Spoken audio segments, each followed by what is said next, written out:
Now, the Hunt Palmer Show. A magic beyond anything you could ever imagine. You are now listening to the Hunt Palmer Show. Brought to you by Sagrera Farms on 104.5 ESPN Baton Rouge. Locking down the middle of the day. You really think that's the best idea? Live from the Raising Cane studio. This is Hunt Palmer. It's quite a piece of work.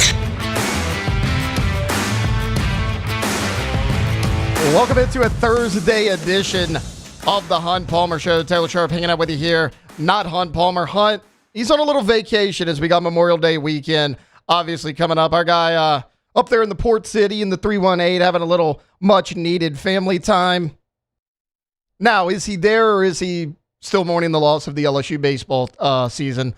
We'll figure it out. But look, I'm here with you today and tomorrow. Hunt will be back on Tuesday. The entire station off on Monday due to that Memorial Day holiday. So Taylor Sharp here with you, Jordan Kitchens, Cassie Spazzali. Guys, how we doing? Just trying to stay dry. Bro, it is supposed to rain for like the next 7 days. And that sucks. It literally sucks. It feels like it's always right around the weekend, like these last, I'll say, 3 weeks. It's always around Friday, Saturday. It storms. I'm tired of this. It's funny you say that. So we went to the beach a couple weeks ago to Pensacola. Yeah. And I told you that, like, the first day was great. The second day, the beach was literally closed because they were adding sand. Well, my wife gets mad. She's like, hey, got screwed out of a beach trip. And, like, you know, we got the kiddo on the way, so we got to kind of get it trips when we can. My parents a couple weeks ago were like, hey, we booked a condo down in Gulf Shores for the Memorial Day weekend. We could only book a 3-bedroom. That's all they had left. So they're like, if you guys want to come down for a couple days, so we're just going to leave tomorrow after work and then drive back Monday since we're off on Monday. Yeah. Forecast for the entire weekend is thunderstorms. My wife texts me all upset. Too? Well, I guess yeah, I mean, we're in Gulf Shores, but she's like, I don't think it's in the cards for me this year to have a beach vacation. So, I mean, we'll manage it the best we can, but I'm tired of this. Yeah, dude, it's awful. I know. It's awful. It's like in Louisiana, it either is a 2.5 month drought or it rains for like day. 12 days straight. There's really no in between. And it's not just the rain, it's the random thunderstorms. Like the rain's cool. I can deal with the rain. It's when those random thunderstorms come up in the middle of the afternoon. That's the worst. It's awful. Yeah. Cassie, how we doing? I'm good. A little tired, but I'm good. Just chilling.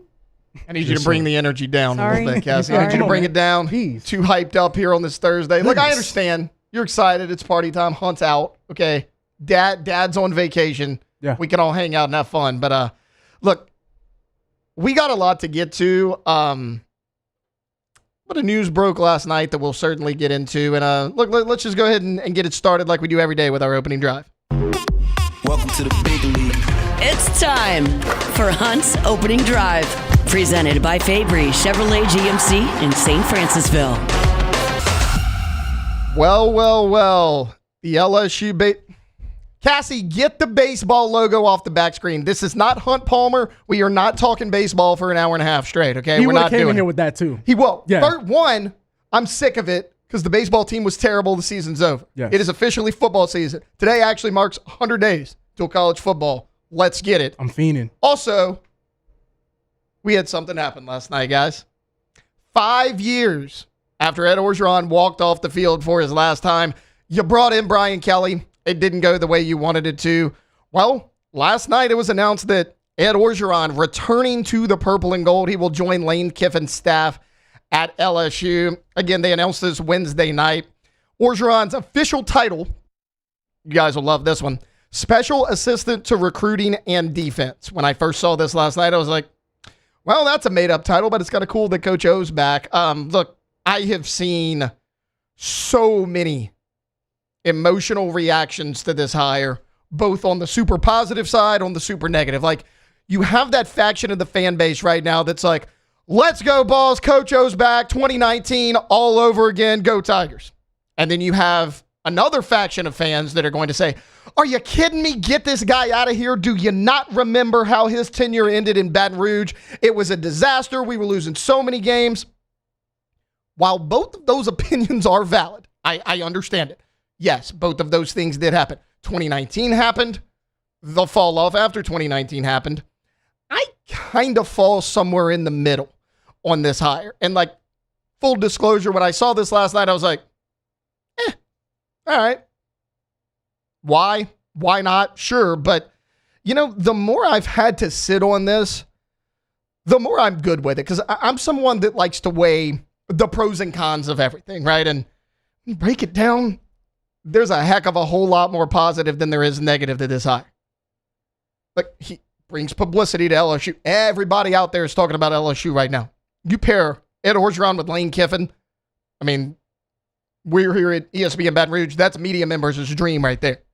Like, we talk about it all the time. A market of this size, which, what are we, mid-90s? Something like that. To have Jay Johnson, who's won 2 national championships in 3 years, a polarizing figure like Will Wade running your basketball program, Lane Kiffin, now you add Ed Orgeron to that staff. Like, it's kind of an embarrassment of riches in terms of, like, things to cover, things to talk about. But when I look at the pros of Ed Orgeron returning as on the staff of head coach Lane Kiffin, again, he's going to bring that publicity. Coach O genuinely loves LSU. I said this when Will Wade was rehired, that I didn't think Wade would come back, and he was a better man than me. Because if I was Will Wade and a school and administration didn't stick beside me and threw me to the curb, I wouldn't come back. Now, granted, that administration had its issues and they're out of here now, but he did because he genuinely loved LSU. Like, NC State is a better basketball job than LSU, make no mistake about it. But Wade genuinely wanted to be here. So does Ed Orgeron. Even when Ed Orgeron was let go, he agreed to finish coaching the rest of the season. That almost never happens. And since then, like, you're never going to hear Coach O say a bad thing about LSU, state of Louisiana, anything, because he loves it. This is home for him. And I want people in this program that genuinely want to be here. Coach O certainly fits that mold. Also, there's the good relationship with Lane Kiffin. Remember when Ed Orgeron got this job, there was ties to Lane Kiffin. Remember, the reports came out that he was reaching out to Kiffin when Kiffin was the offensive coordinator over at Alabama, wanted to bring him in as the OC here. Now, would that have happened? Maybe, maybe not. But, I mean, it happened. There was enough smoke to it that Nick Saban's like, hey, why don't you go ahead and take that Florida Atlantic job? I certainly don't want you over there at LSU. And look, the relationship, they've coached at USC together when they were both assistants. When Kiffin got the head job at Tennessee, he brings over Ed Orgeron. There's been both of them former Ole Miss head coaches. Like, the comparisons and the path of Lane Kiffin and Ed Orgeron, not that dissimilar. Like, they've been buds. It's always good. Like, if a coach is comfortable with the people around him, that's going to ultimately make him a better coach, which, again, another reason, that's a check in the Ed Orgeron box for me as to why I'm okay with this. Also, the familiarity in recruiting. Now, some could say, well, LSU pretty much recruits itself. Yeah, I can get behind that because anybody wants to point out, well, look how great LSU's recruiting classes were under Orgeron. Yep, Saban had great ones. Les Miles had great ones. Heck, on paper, Brian Kelly had top 10 to 15 recruiting classes. It just didn't pan out and it didn't translate on the field. Lane Kiffin just put together a 43-man transfer portal class and a pretty good high school recruiting class as well. So there's going to be that argument of, yeah, but LSU recruits itself. Sure, I can get behind that. But when you look at Lane Kiffin's staff, great coaches, brought most of them over from Ole Miss. There's not a ton of Louisiana flair on the staff. Like, of course, you have Corey Raymond. Everyone deems him the godfather of DBU. Coach Raymond's going to recruit nationwide for the top DB. We know that. Of course, Blake Baker. But outside of that, there's not a ton of guys that can go any portion of Louisiana, walk into a building, take over that room, and have recruits listen to them, know who they are, and know that you're getting a genuine reaction from a coach who genuinely loves where he's at. So I think that's a positive as well. There's so many pros to a hire like this. Now, the only con I could come up with is really just a hypothetical. It's something that could happen that probably won't, and in my personal opinion, will not happen. The only con could be this is a potential distraction. Ed Orgeron is a high-profile guy, and let's not separate from the fact that hiring a guy who won a national championship as a head coach at the very same program you're rehiring at is a little odd. It doesn't happen a ton. I get that. Like, if I'm head coach at LSU, do I do it? I don't know. Like, do I want that breathing down my neck? Is there a potential power struggle? There could be. But I think Lane Kiffin washes that worry away because going back to the relationship that these two have, He trusts Ed Orgeron. He's brought him on multiple staffs. They've been friends for years. Again, Orgeron wanted to bring him on as offensive coordinator his first time around when he was the head coach at LSU. The roles are just kind of reversed now. They were together at USC. They were on the same staff at Tennessee when Kiffin got that job as head coach. They're friends. There's familiarity there. There's a good relationship. Lane Kiffin is a very calculated guy. I don't think Lane Kiffin would bring him in if he was worried about that. So that kind of squashes any, is there going to be that distraction? How's the media going to react? Is it going to be a power struggle? I don't think there's any of that. Like, again, going back to his role, special assistant to recruiting and defense. To me, that says analyst role, consultant, if you will. I imagine Ed Orgeron is going to spend 99% of his time on the road recruiting the state of Louisiana. That's just an assumption, but I would imagine that's the case.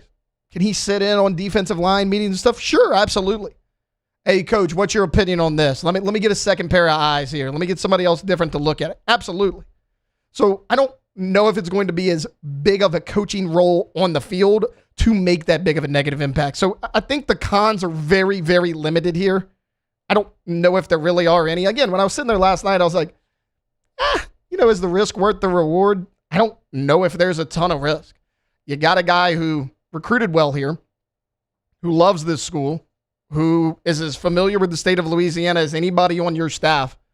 The only really thing you could look at with Coach O is say, it kind of ended badly and the program wasn't in great shape his last 2 years. That's fine. He's also not running this football program. That's why you paid Lane Kiffin all the money you did. He is running this football program. So I'm good with it, with the role that he's in. I mean, again, there's a ton of people out there that are banging the desk saying LSU's all the way back. There's other people that are losing their minds saying, get this guy away from my football program. I'm kind of somewhere in the middle. But again, the more I sit on it, the more I've let it stew and simmer, the more I'm good with. Like last night, I was like, all right, whatever. But the more I think about it, the more positives you lay out, I don't really see this backfiring. And you can say, well, again, going back to the recruiting, Lane Kiffin's going to be fine. He brought in a good portal class. I get that, but does it ever hurt to have more recruits that are familiar with the state of Louisiana? Absolutely not. This is a talent-rich state, and you got to go get the top guys in the state. Every coach that ever gets this job has said that exact same thing. We got to recruit the state of Louisiana. I don't know anybody out there in the world of college football that can recruit the state of Louisiana better than Ed Orgeron. So I'm good with it. Again, I'm not going to take some brash reaction one way or the other. Will it work? I don't know. Maybe. Maybe not. Will it be exciting? Almost certainly. We'll say absolutely it'll be exciting. Ed Orgeron, Lane Kiffin, Blake Baker, the staff they've put together over there. Heck, Charlie Weiser Jr. You have like the Incredibles of coaching staffs. You got the Avengers over there.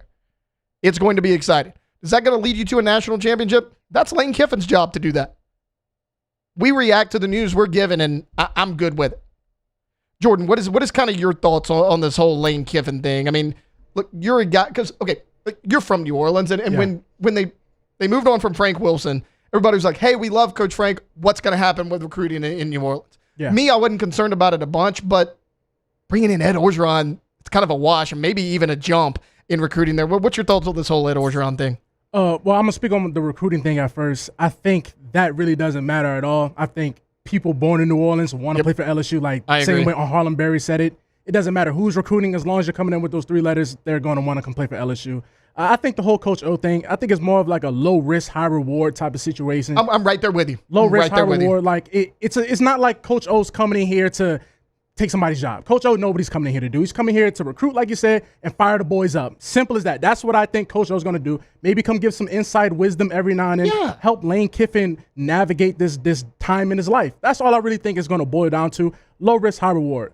I think the real issue at hand is LSU is kind of leaning a little too far into the circus act at this point. It just seems like every day it's some crazy spontaneous news now. It's all good right now because the scoreboard is 0-0. It's all good right now. But how, we'll see how all this transpires, but all the, I can say it's antics and whatnot, but all this, how are people going to, let's say, accept it if LSU has a little underwhelming season this season? I know I ain't trying to put them on the hot seat already and all that, but it's like, all this is cool, but if you're not winning, then it's a different conversation.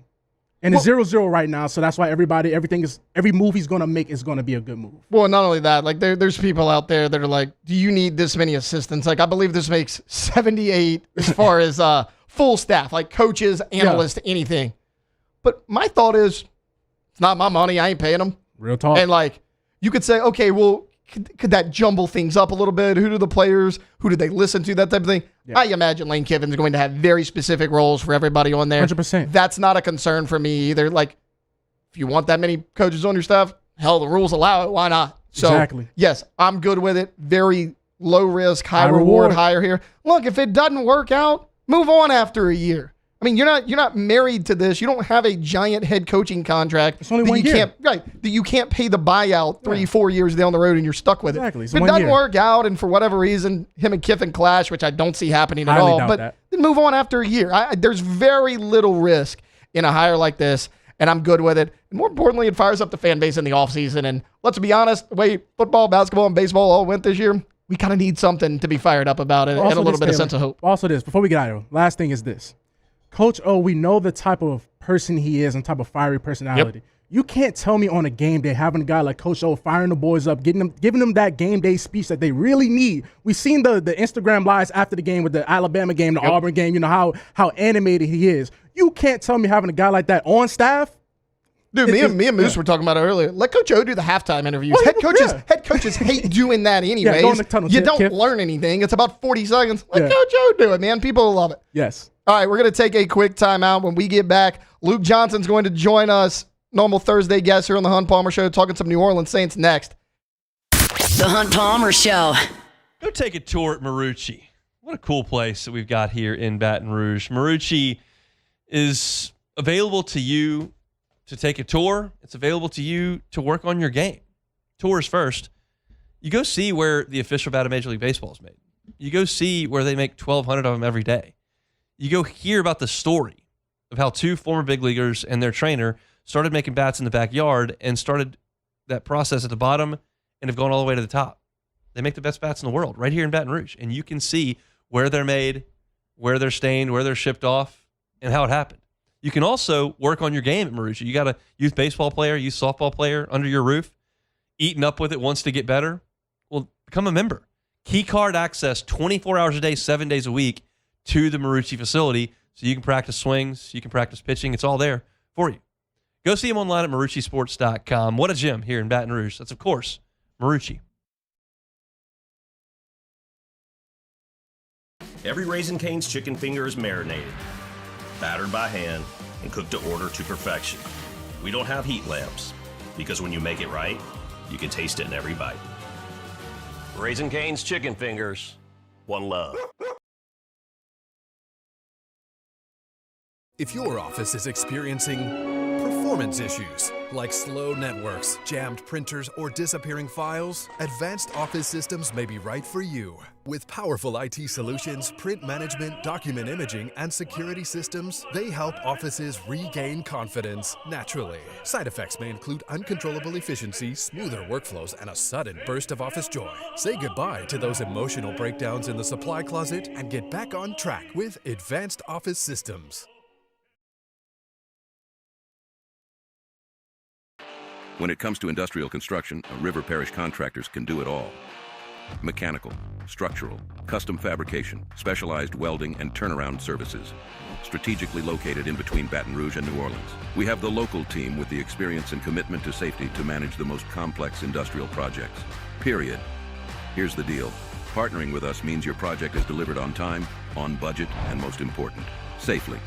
River Parish Contractors, let's get building.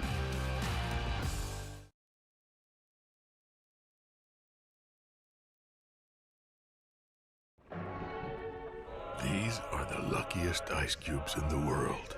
They could have been a thankless bed for an all-you-can-eat salad bar. But instead, they've been called upon to cradle and cool a crisp, refreshing Dos Equis. Looks like the lucky just got luckier. Dos Equis.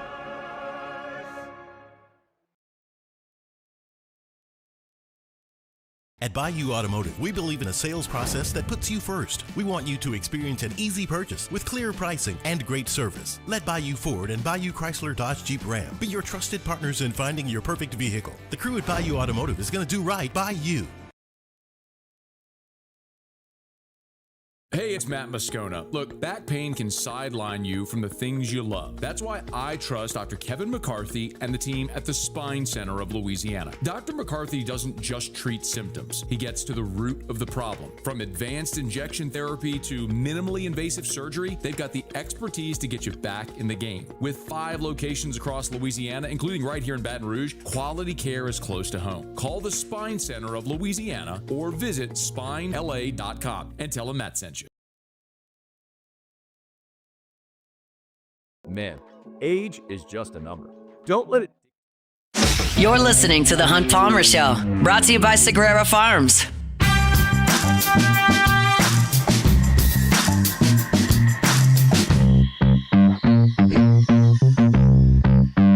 Welcome back in. Thursday edition of The Hunt Palmer Show. Almost set off the bench. Thank God I skipped that one. Taylor Sharp here with you, filling in for Hunt Palmer. I'll be here with you today and tomorrow. Going out to the phone lines right now. He's on this Thursday every time. Luke Johnson. Luke, how you doing? I'm doing great, man. Thanks for having me on. Yeah, absolutely. Thanks for making time. I know things can get, a little dicey sometimes around the holidays, so we appreciate you making time for us. Luke, OTAs start next week for the New Orleans Saints.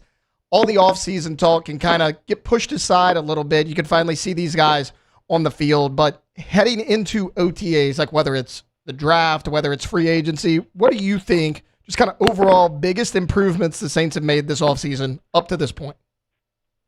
I mean, I think it's pretty clearly just rounding out their offense, right? You start in free agency, they were one of the least explosive running teams in football last year. They go out and add one of the premier offensive guards available in free agency in David Edwards. You had Travis Etienne, who on his own last year had more 10-plus yard runs than the entire Saints running back core. I think it was close to double what they had last year. So right away, that's just explosiveness in the ground game that's going to help Tyler Shuck.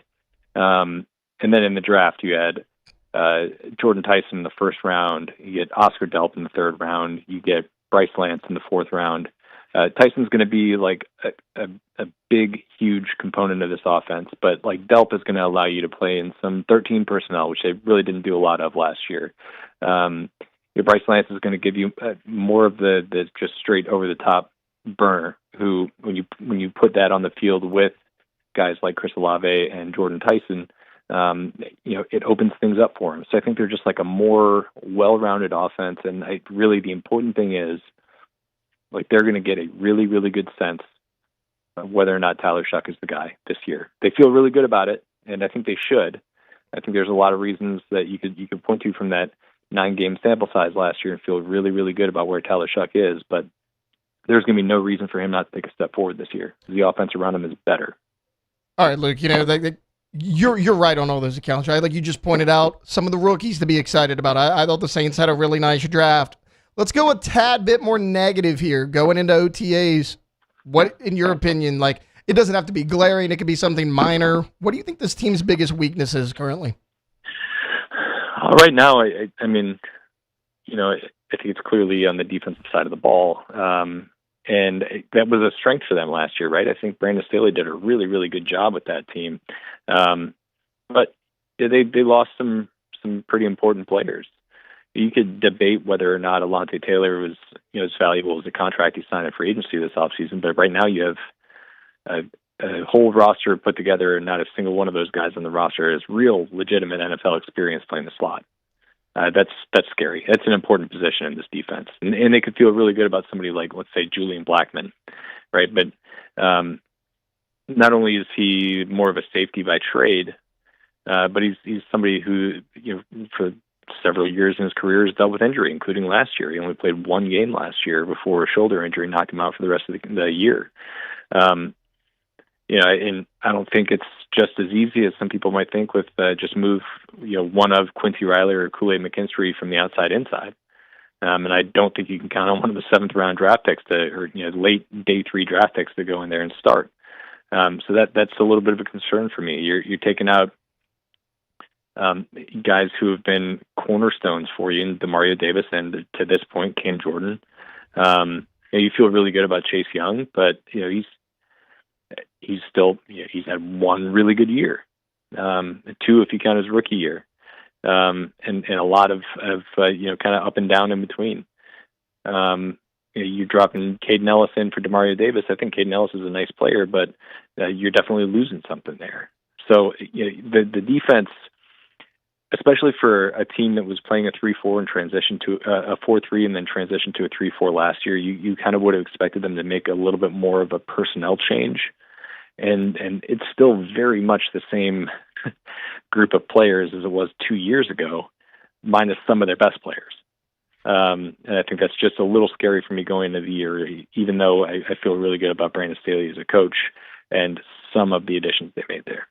Luke, I'm glad you went. Luke Johnson, our guest right now. I'm glad you went defense there and kind of even brought up Cam Jordan. That kind of leads me back into this next question. Over the weekend, Mickey Loomis met with the media, and he said there's been a contract on the table for Cam Jordan, unsigned yet. So, in your opinion, will Cam be back with the Saints this year? I'm leaning toward yes, and it's really just because we're in late May now, and he hasn't signed with anybody. And look, this is the first time in Cam Jordan's career. This is going to be his 16th season, the first time in his career that he's hit free agency. And I'm sure he had different expectations of it because when you're the type of player that Cam Jordan is and has been, you don't think about the fact that you're going to be 37 this year. You think about the fact that you had 10.5 sacks last year, and you're really potentially going to be a Hall of Famer. And clearly just a market hasn't materialized for him, or at least one that wasn't, or one that was up to his expectations. So I think the longer this lingers, I think the more chance that him and the Saints find some sort of resolution that works for both sides. Because I don't think Cam's just going to retire. That's just, that to me just does not feel like it's in the cards. But I'm sure between a money thing and between you're not going to play 70% of the snaps thing, I think this has probably been a bit of a disappointment for Cam Jordan. And again, the longer it goes on, the more it feels like he's going to end up back here. Going from one veteran to the other, Alvin Kamara, will he be on the team? What will his role be? What are your thoughts there? I feel like he's got to be right. But every time the Saints open their mouths about him, it's like, oh, why are you doing this? It feels to me like they are like really trying to keep open the possibility that he's not going to be here, and I just I don't understand it. Unless they're trying to claw back money from him. Mickey Loomis is talking about resource management. It's like that's like a sunk cost already. He's going to count $10 million against salary cap this year, or more if you cut him. So I just, if you wanted to manage your resources, I mean, then you shouldn't have signed Travis Etienne and just hope that AK is going to come back. But you couldn't do that because you didn't think AK was up to the level you're used to from him. So I don't know. It wouldn't make sense to me at this stage to let go.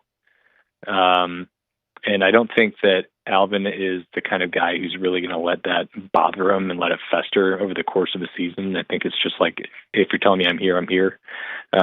He's not going to be one that gets too hurt about any public comments about uncertainty about him coming back. But it's really weird. And the more they kind of posture around it and say, yeah, we're not sure how he fits on our roster, the less I feel like he'll come back. But just like from a dollars and cents standpoint, it just doesn't make sense to me to move on, because the money's already accounted for. His base salary is like $1.2 million for this coming year. Everything is all prorated bonus and accounted for. I don't understand how you could actually make that number smaller and not have him on the team. All right, that is Luke Johnson, Saints beat writer for The Advocate out in New Orleans. Luke, thank you so much for your time today. Hey, my pleasure. Talk to you soon. Absolutely. Thanks to our guy, Luke Johnson.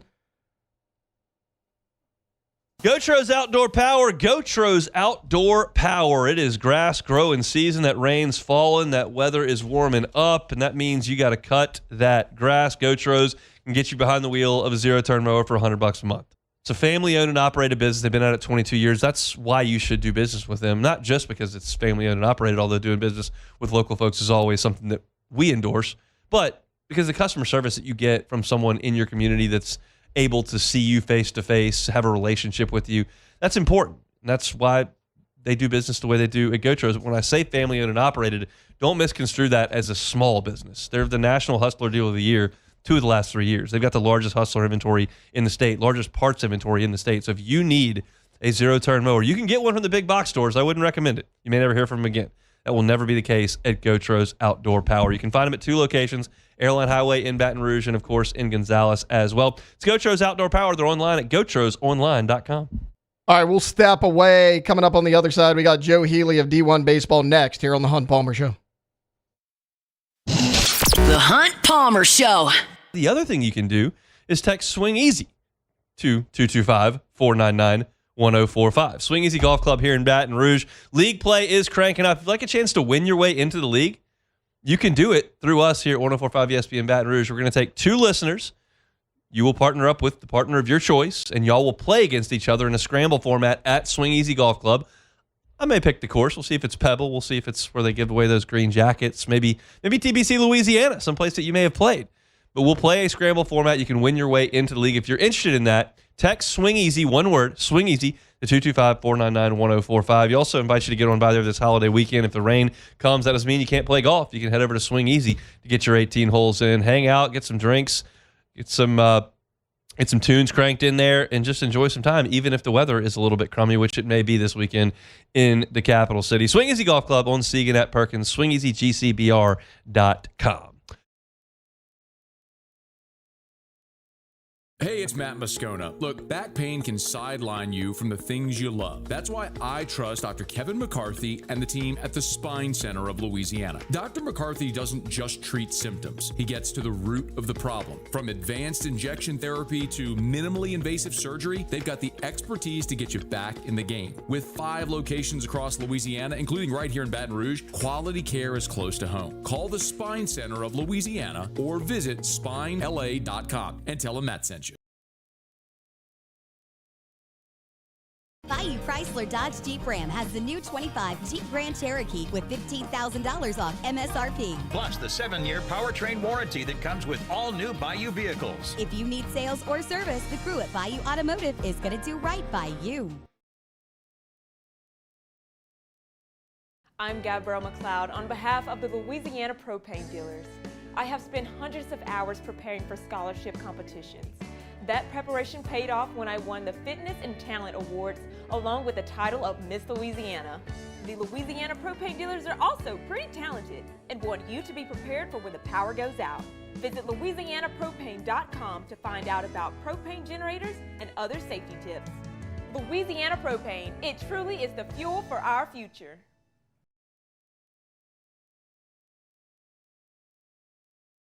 After a decade of working in private duty nursing, I know how hard it can be to find compassionate care for the ones that you love the most.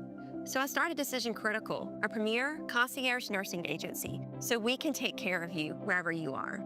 Our highly skilled nurses provide exceptional care from the comfort of your own home with personalized packages for short-term, long-term, or even around-the-clock care. Visit us at decisioncriticalbr.com and give us a call today to get started.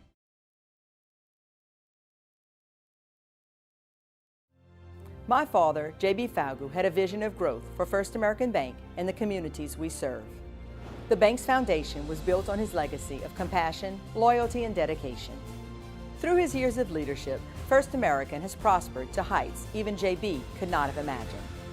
I know my father would be extremely proud of the customer service and financial stability that First American provides to Southeast Louisiana. We continue to thrive because of the legacy of J.B. Falgu.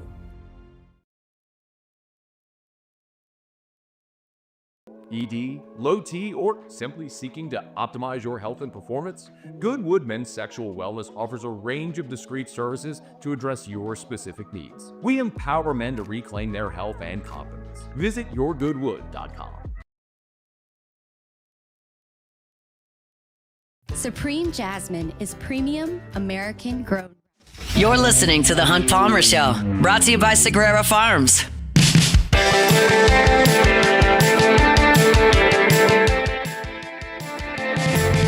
Auction wants to remind everyone that May is Stroke Awareness Month, and they give you an acronym to keep it front of mind. It's BEFAST, B-E-F-A-S-T. For B-E, balance and eyes. If person is unable to maintain balance or vision's affected, the eyes are deviated to one side, take a look at that very, very closely. FAST, F-A-S-T, face, arms, speech, time. Does one side of the face droop or is it numb? Is one arm weak or numb? Is speech slurred? And time, if someone shows any of those symptoms, even if the symptoms go away, call 911, get them to a hospital immediately. It's very, very, very important that you get that done.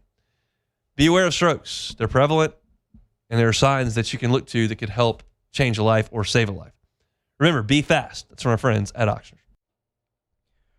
Welcome back in. Thursday edition of the Hunt Palmer Show. Taylor Sharp sitting in for Hunt Palmer. We're going out to the phone lines right now. Joe Healy of D1 Baseball. Joe, how are you today? Doing well. I appreciate you having me. Yeah, absolutely. Thanks for hopping on. You were out there at the Hoover Met right now, correct?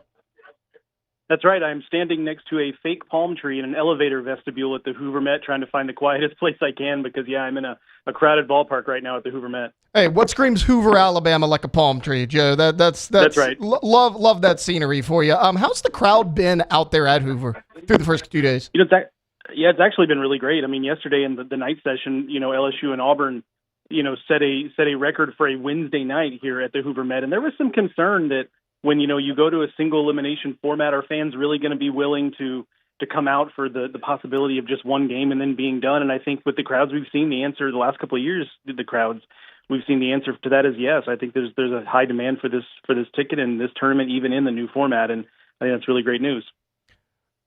Joe, LSU season is over. And look, at baseball fans here, that's not normal for us, right? Like our season never ends before postseason play starts. Look, kind of on the outside looking in, like, is that the biggest disappointment in college baseball this year, the LSU Tigers? I mean, it has to be. They were the number 2 team in the country in the preseason, and then you end up outside looking in for the NCAA tournament. So I think that they have to be the biggest disappointment, and it's just hard to see it coming. We assumed a lot of things that didn't end up happening, right? We assumed steps forward from some of the pitchers that didn't end up necessarily taking the biggest step forward that we thought they were going to take. We assumed that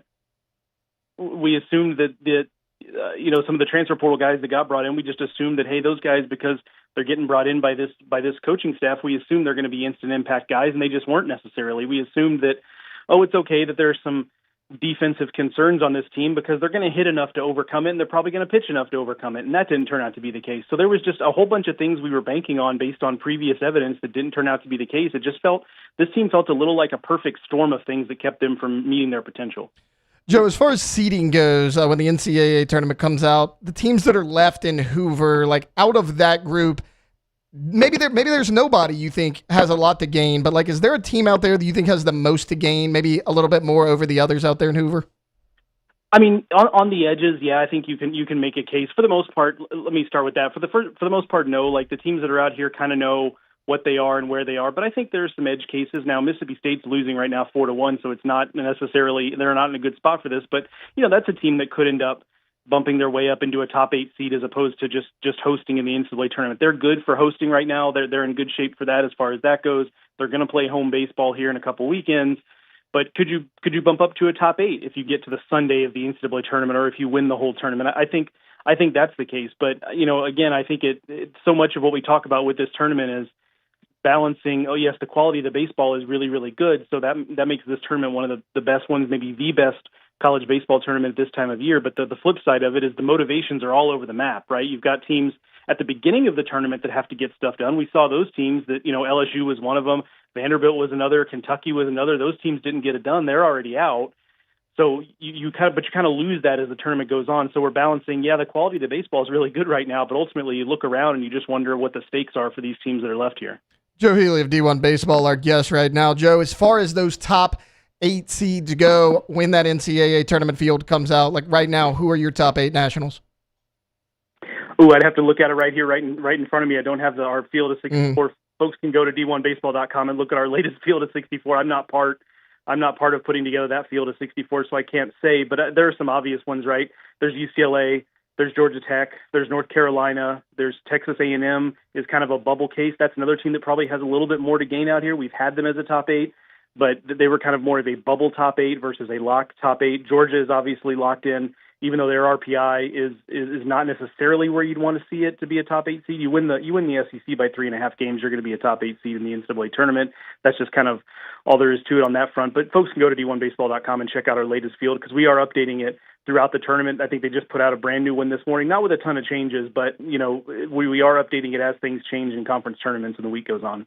Speaking of the SEC tournament, look, you've been out there, front row seat for it all. Who is your favorite to maybe take it home? Because everybody always says no team's equipped pitching-wise to really win this tournament. But from what you've seen so far, who do you think is going to get it done out there? Yeah, I think Georgia's the team I'm looking at right now for a couple of different reasons. One is that the offense is just on another level. They haven't slowed down at all this season. Previous versions of Georgia the last couple of years have had really good offenses, but they would also have head-scratching games where they didn't produce offensively and they felt a little bit up and down, but this team has been absolutely relentless from an offensive standpoint, and I really like the pitching depth they have here.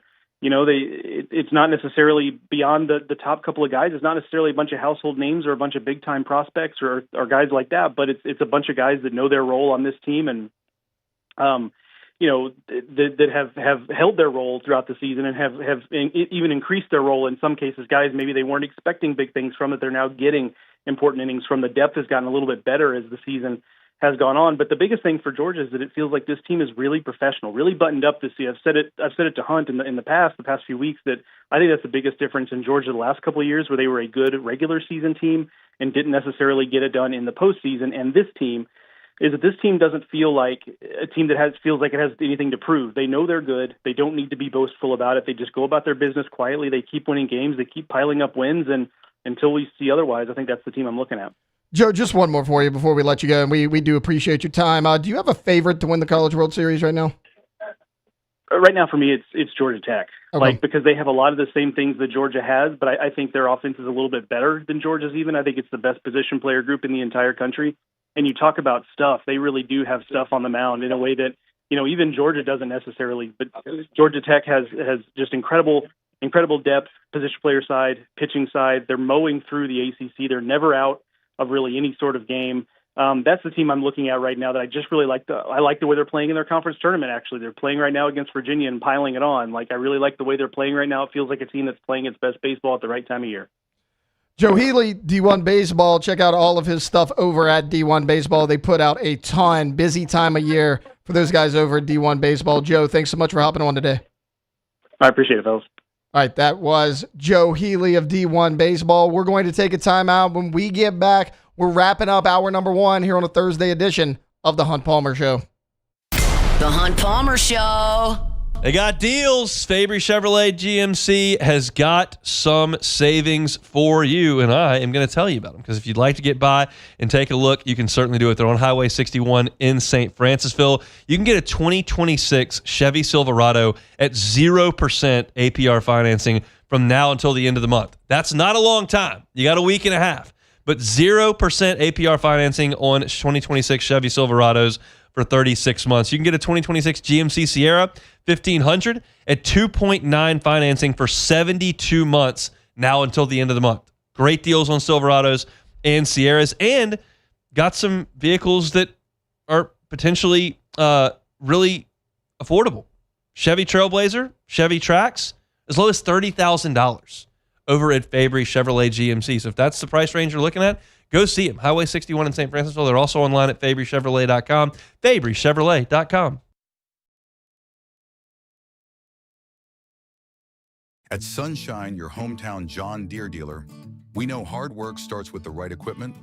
Right now, take advantage of the powerful 3025E tractor with Loader for just $297 a month, with 0% financing for 72 months.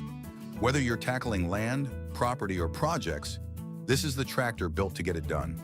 Don't wait. This offer ends April 30th, 2026. Visit sunequip.com or stop by a Sunshine location today.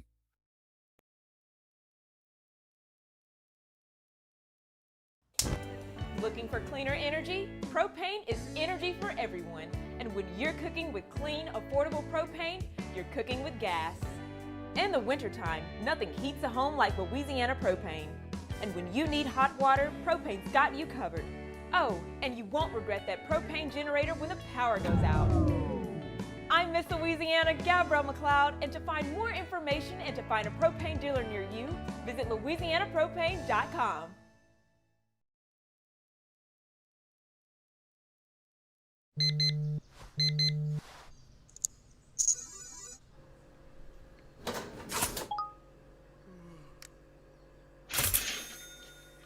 Sometimes you ignore the signs, even when they're right in front of you. Problem gambling isn't always easy to spot. Know the signs, set your limit. Learn more about healthy gambling habits by visiting us online or text or call for free, confidential help now.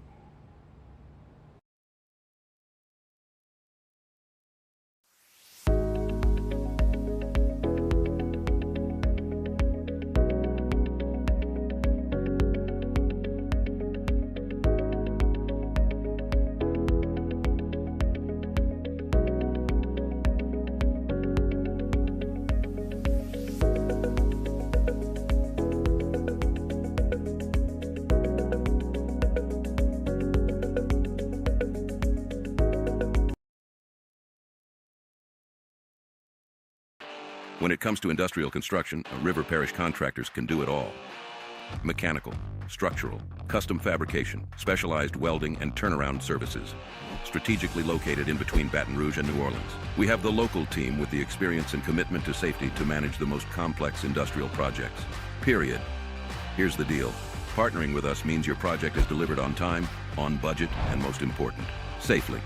River Parish contractors, let's get building.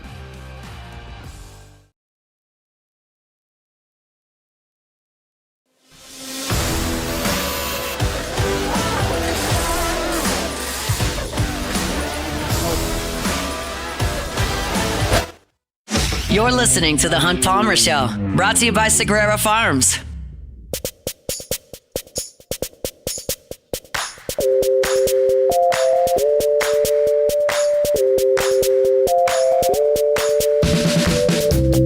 All right, welcome back in. Final segment of hour one here on a Thursday edition of the Hunt Palmer Show. Taylor Sharp filling in for Hunt Palmer. We're with you today and tomorrow. Look, we got a jam-packed hour number 2 coming up. We'll finally dive into some LSU baseball. I know there's some guys in the YouTube chat. Look, I wanted good vibes. In hour number 1. We got Coach O back. Yeah. I mean, we still got college baseball going on. We'll get into the depressing news that is the baseball team coming up in hour number 2. Also, 2:15, Chris Blair, the voice of your LSU Tigers, will join us for his normal Thursday spot. But, Jordan, we got about 6 minutes to go here, maybe 7 minutes to go before we hit that top of the hour break. And you're as locked in as anybody in this building. Like, I feel like it's me, you, and like sometimes Jake. Like that's that's kind of the NBA group of this building. And you know, you watch a ton of it. I know you've been locked in. This Final Four, like to me, I said this on OTB this morning. Even if you're not a diehard fan of any of these teams, you should be locked into these Eastern and Western Conference Finals because I think they're great. I think there's a chance that not one, but both of these series go to a full 7 games. I mean, which is kind of overall as a whole, like, what's your thoughts on these conference finals, man? Like, I think this is what the NBA needed to kind of garner that outside attention. No, 100%. The main thing that I think about is so many teams have like an international guy on their roster that is pretty key to the whole mix of that team. So that also adds a lot of eyes to it. But really, it really just shows me the difference between the Eastern Conference and the Western Conference. Now, when I say that, it's because at one point, it felt like the Knicks were about to get run out their building in game one. Now, they did come back. James Harden got his face fried off, and we know how that all transpired. You mean to tell me James Harden didn't come through in a clutch situation? Yeah, 37 years old on an ISO with Brunson. I don't know what was going on with that. But the contrast of how the Western Conference games literally feel like war. It literally feels like somebody might die on the court tonight, like how physical the Western Conference series is to the Eastern Conference. I'm not sitting there saying like the level of ball, but I think it's clear that the winner of the finals is coming out the Western Conference. I think this is the NBA Finals coming out the West. Now, I know you like the Knicks. Okay. I know you like the Knicks. But I think if the Thunder or the Spurs make it, they're going to beat whoever they see out of the East. Okay, well, let's go there. Okay. Thunder Spurs, who takes the series? We'll go with that one first since it's tied 1-1. I have the Thunder only because I think I do as well. I think the Spurs, the NBA is one of those leagues you got to pay your dues. They have to go through the ringer a little bit. Not go through the ringer but they have to go through a little bit of heartbreak so they can come together and get over the hump. I think they're like a little bit ahead of schedule. If you probably ask people inside the Spurs locker room, you're like, hey, this is anonymous. Do you think your team's going to get it done this year? Yeah. They'll probably say no. And like I look at it, you don't know when De'Aaron Fox is coming back. Yep, injuries. Dylan Harper had a hamstring injury. Those are fickle. You don't know what that's going to look like. There's a chance he doesn't play in game 3.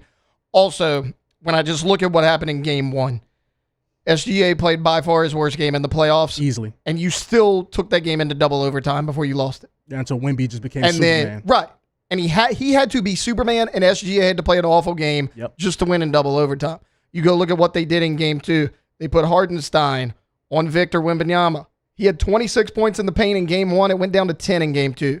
They figured a little bit out. Also, SGA 9 assists, 1 turnover in game 2. They figured a little bit out in that second game. I'll do you one better about game 1. Wembanyama had 24 rebounds. The Thunder starting 5 had 25 in game 1. Right. So they were not aggressive enough. I think they underestimated the Spurs a little bit. Yeah. In game 1, they came out very aggressive in game 2. Now, the Eastern Conference one, maybe it's already over to me if you ask me, Taylor. I agree. I think to have that big of a lead on the road in game 1, the Cavs had a chance to grasp control of that entire series, and you blow it in the way you did. That's an emotional loss. I don't see the Cleveland Cavaliers coming back from that. Like, your veteran player is James Harden, and he's already known for blowing leads in the playoffs. Like, that's who James Harden is. It's, hey, in the playoffs and crunch time, if James Harden's your guy, he's not going to show up. And, like, it kind of happened again in game 1. Yeah. And on the other side of things, I think Jalen Brunson's an absolute killer, and I'm not really sure why we don't talk about him as much as we do. Like, I have a reason why. Imagine, though, like for me, though, right now, like, you look at the past 3-year span, can you name me for sure 10 guys that are playing better than Jalen Brunson? Probably not. I mean, he's right in there. He's up there. He's a top 10 player in the league. Right. I mean, he's a top 10 player in the league, playing in the New York market. Yeah, he shows up every time. You don't hear about him. He came out, he dominated that game, finished with 38 points in, honestly, a gotta-have-it game 1. Like, I know I don't like to say game 1s are gotta-have-it, but that was the Knicks would have been in trouble if they lose that game the way they did, or the way it looked like they were going to. Yeah. And then now that the Cavs lost, I don't know if emotionally they can come back from it, but, like, dude, I think Brunson might be the most underrated player in the league. I can't give him underrated. I just think he doesn't get the same type He's not flashy. Yeah, I'm about to say, I can't say underrated because people think, they know he's good. He's good. Right. He's really good, not just good. That might be an understatement. That might be underselling him. I think the thing with Jalen Brunson is, one, he's an undersized guard. He's not one of these flashy new 6'5", 6'6" point guards, these Shai Gilgeous-Alexanders. Like you said, your Dylan Harpers when he gets going, like these bigger guards. He's not one of those guys in his personality. He's not brash like Anthony Edwards. He's not like a Shai Gilgeous-Alexander who's got like this cool type of mystique about him or whatnot. He just shows up and plays ball. He's the perfect guy for New York. He's one of the guys, doesn't say much, just shows up, balls, go home. And he might do his little podcast after the fact, but that's Jalen Brunson. I think that's why, because it's weird because he plays for the Knicks, and he's not one of these mega superstars. Right. That's what confuses me the most, because he's got the ability to be he's good. That superstar. And he's in the Knicks. He's in the market to be the superstar, and they've had the success needed to be a superstar. It just kind of baffles me. Like, maybe that's kind of why. Like, okay, full disclosure, I'm kind of jumping on the Knicks here in this thing. Like, I want to see them win the whole thing, and I never thought I would say that because I typically hate every New York and LA market. This team a little different, though. In pretty much every sport. But this team's a little different, man. I mean, they're in the New York market. They're lunch pail guys. It's a team of lunch pail guys. They really are. I mean, you got Anunoby, who's kind of known more defensively, right? And he is the key to it all because he's a defender that the Knicks need. Right. There's they have a lot of finesse type of guys, you know, even though you have Mikal Bridges and Josh Hart, but then Anunoby's really the stir of it all. Well, that's the thing, right? I'll give it that. Cat, too. He's been playing really well. Bridges is a guy that performs everywhere he's been, but, you wouldn't think a guy like that has bounced around as much as he would. He should be a staple of a franchise, and he just really hasn't been. Yeah. And then, I mean, Josh Hart, any fan base and team that Josh Hart is a part of, they all love him. So, they're really a likable group. And, again, that's coming from someone that hates pretty much every New York and LA market. That should tell you something about the Knicks. For what it's worth, I do think it's going to be Knicks and Thunder. I think that's a banger of a series. I think Knicks in 6. I think Thunder in 7. Wait, Knicks in to this it? Wait, to get to the finals. Okay. I think Knicks win it in 6. Thunder take it in 7. I thought you were saying that in the finals. They take it to the finals. So, dude, it's going to be interesting. I mean, I've been kind of out of touch with it the last couple years, but these 4 teams, the way they all play, they're kind of got that physical approach as you mentioned. I'm actually excited about it and locked in for the first time in a while. All right, coming up in hour number 2, we're recapping LSU baseball. Their abysmal season finally came to an end last night. Chris Blair, the voice of your Fighting Tigers, will join us at 2:15, and then we close this thing out with a little take it or leave it. We got some fun ones coming up there, so stay tuned. All that and more coming up Thursday edition, hour number 2 of The Hunt Palmer Show. The Hunt Palmer Show. Boudreaux's Electrical Services. Boudreaux's Electrical Services. Make sure the power doesn't go out on you. We're going to have some nasty storms blowing through Louisiana, all from the north to the south portion of the state. You know when those happen, especially as the weather warms up, you can lose power. It's at the very least annoying. At the worst, it's debilitating for work and sleep. Make sure it doesn't happen. Boudreaux's Electrical can come out, have a local team install that Generac home standby generator, and make sure that your power does not go off. Evacuate from a storm. You don't want to come back to a dark, hot house with a ruined fridge and freezer. No. You want to come back to a house that's powered. Boudreaux's Electrical can make that happen with that Generac home standby generator. Give them a call at 985-397-1562, 985-397-1562, or 225-300-9389. That's 225-300-9389. You can do it the easy way. Find them online at boudreauxelectrical.com. That's Boudreaux's Electrical Services. Boudreaux's Electrical Services. Boudreaux's Electrical Services. Make sure the power doesn't go out on you. We're going to have some nasty storms blowing through Louisiana. Ever wonder why cane sauce doesn't come in a pre-sealed packet? It's because it's made fresh inside every Raising Cane's every single day. Because when you make it right, you can taste it in every bite. Raising Cane's chicken fingers. One love. Lockmeyer, Deshaun Fagan and Associates has won for our clients over $175 million over the decades, but our greatest success is our clients who have chosen and trusted us to help them. Whether you hire us at all, give us a call. You've got nothing to lose. Hi, I'm Sean Fagan. If you get injured, you could be staring at medical bills, repair costs, and lost income. Life can be turned upside down. At Lockmeyer, Deshaun Fagan and Associates, we'll work to turn your world right side up. Hire us, and like thousands of our clients, you'll be glad you did. Bayou Chrysler Dodge Jeep Ram has the new 25 Jeep Grand Cherokee with $15,000 off MSRP. Plus the 7-year powertrain warranty that comes with all new Bayou vehicles. If you need sales or service, the crew at Bayou Automotive is going to do right by you.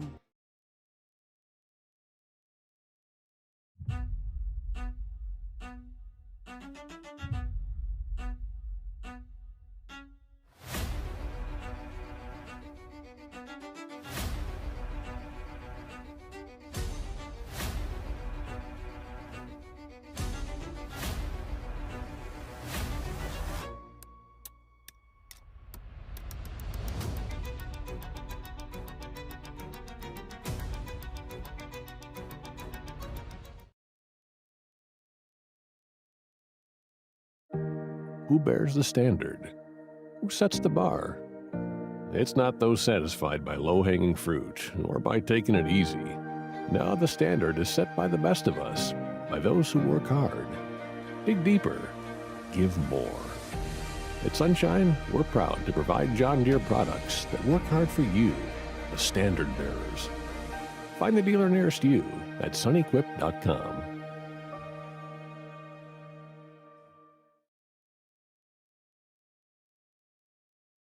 it's Matt Moscona. Look, back pain can sideline you from the things you love. That's why I trust Dr. Kevin McCarthy and the team at the Spine Center of Louisiana. Dr. McCarthy doesn't just treat symptoms. He gets to the root of the problem. From advanced injection therapy to minimally invasive surgery, they've got the expertise to get you back in the game. With 5 locations across Louisiana, including right here in Baton Rouge, quality care is close to home. Call the Spine Center of Louisiana or visit spinecenterla.com. As a business owner, you're always focused on how you can improve the bottom line. Well, when was the last time you shopped your insurance coverage? Insurance Network of Louisiana can help. If you're a business owner, let my friends at Insurance Network of Louisiana see if they can find you better coverage for less money. This is SportsCenter. I'm Christine Lisi. 2 nights after an all-time collapse, the Cavaliers seek to rebound in Game 2 of the NBA's Eastern Conference Finals against the Knicks tonight. 7:30 Eastern ESPN Radio, 8 Eastern ESPN. Part of the reason Cleveland blew that 22-point fourth-quarter lead and lost the opener, the struggles of James Harden defensively and handling the ball. Boston Globe national NBA writer Gary Washburn. If you're the Cavs, do you make adjustments in how they're guarding Brunson? Does Donovan Mitchell step up? What about James Harden? Like, there's a lot of questions. This is what the Cavs wanted. They wanted Harden. They wanted to put this team together to make a finals run. This is what they've been waiting for. Let's see how the Cavs step up. Gary Washburn on ESPN Radio. LeBron James, in an episode of his podcast Mind the Game, said he's still just taking his time regarding his future, understands he's a free agent and can control his destiny, maybe staying with the Lakers or going somewhere else. NHL's East Final opens up tonight, Canadiens at the Hurricanes. NFL Lions signed linebacker Jack Campbell to a 4-year extension in 2025. He emerged as Detroit's most consistent defender. Hey, it's your resident Super Bowl champ, Chris Candy. Coming up Friday, the Thunder were extremely physical against Wemby in Game 2. I'll tell you if they'll be able to continue that in Game 3. It's Unsportsmanlike weekday mornings at 6, right here on ESPN Radio, ESPN2, and ESPNU. Now, the Hunt Palmer Show. A magic beyond anything you could ever imagine. You are now listening to the Hunt Palmer Show, brought to you by Sagrera Farms on 104.5 ESPN Baton Rouge. Locking down the middle of the day. You really think that's the best idea? Live from the Raising Cane studio, this is Hunt Palmer. It's quite a piece of work.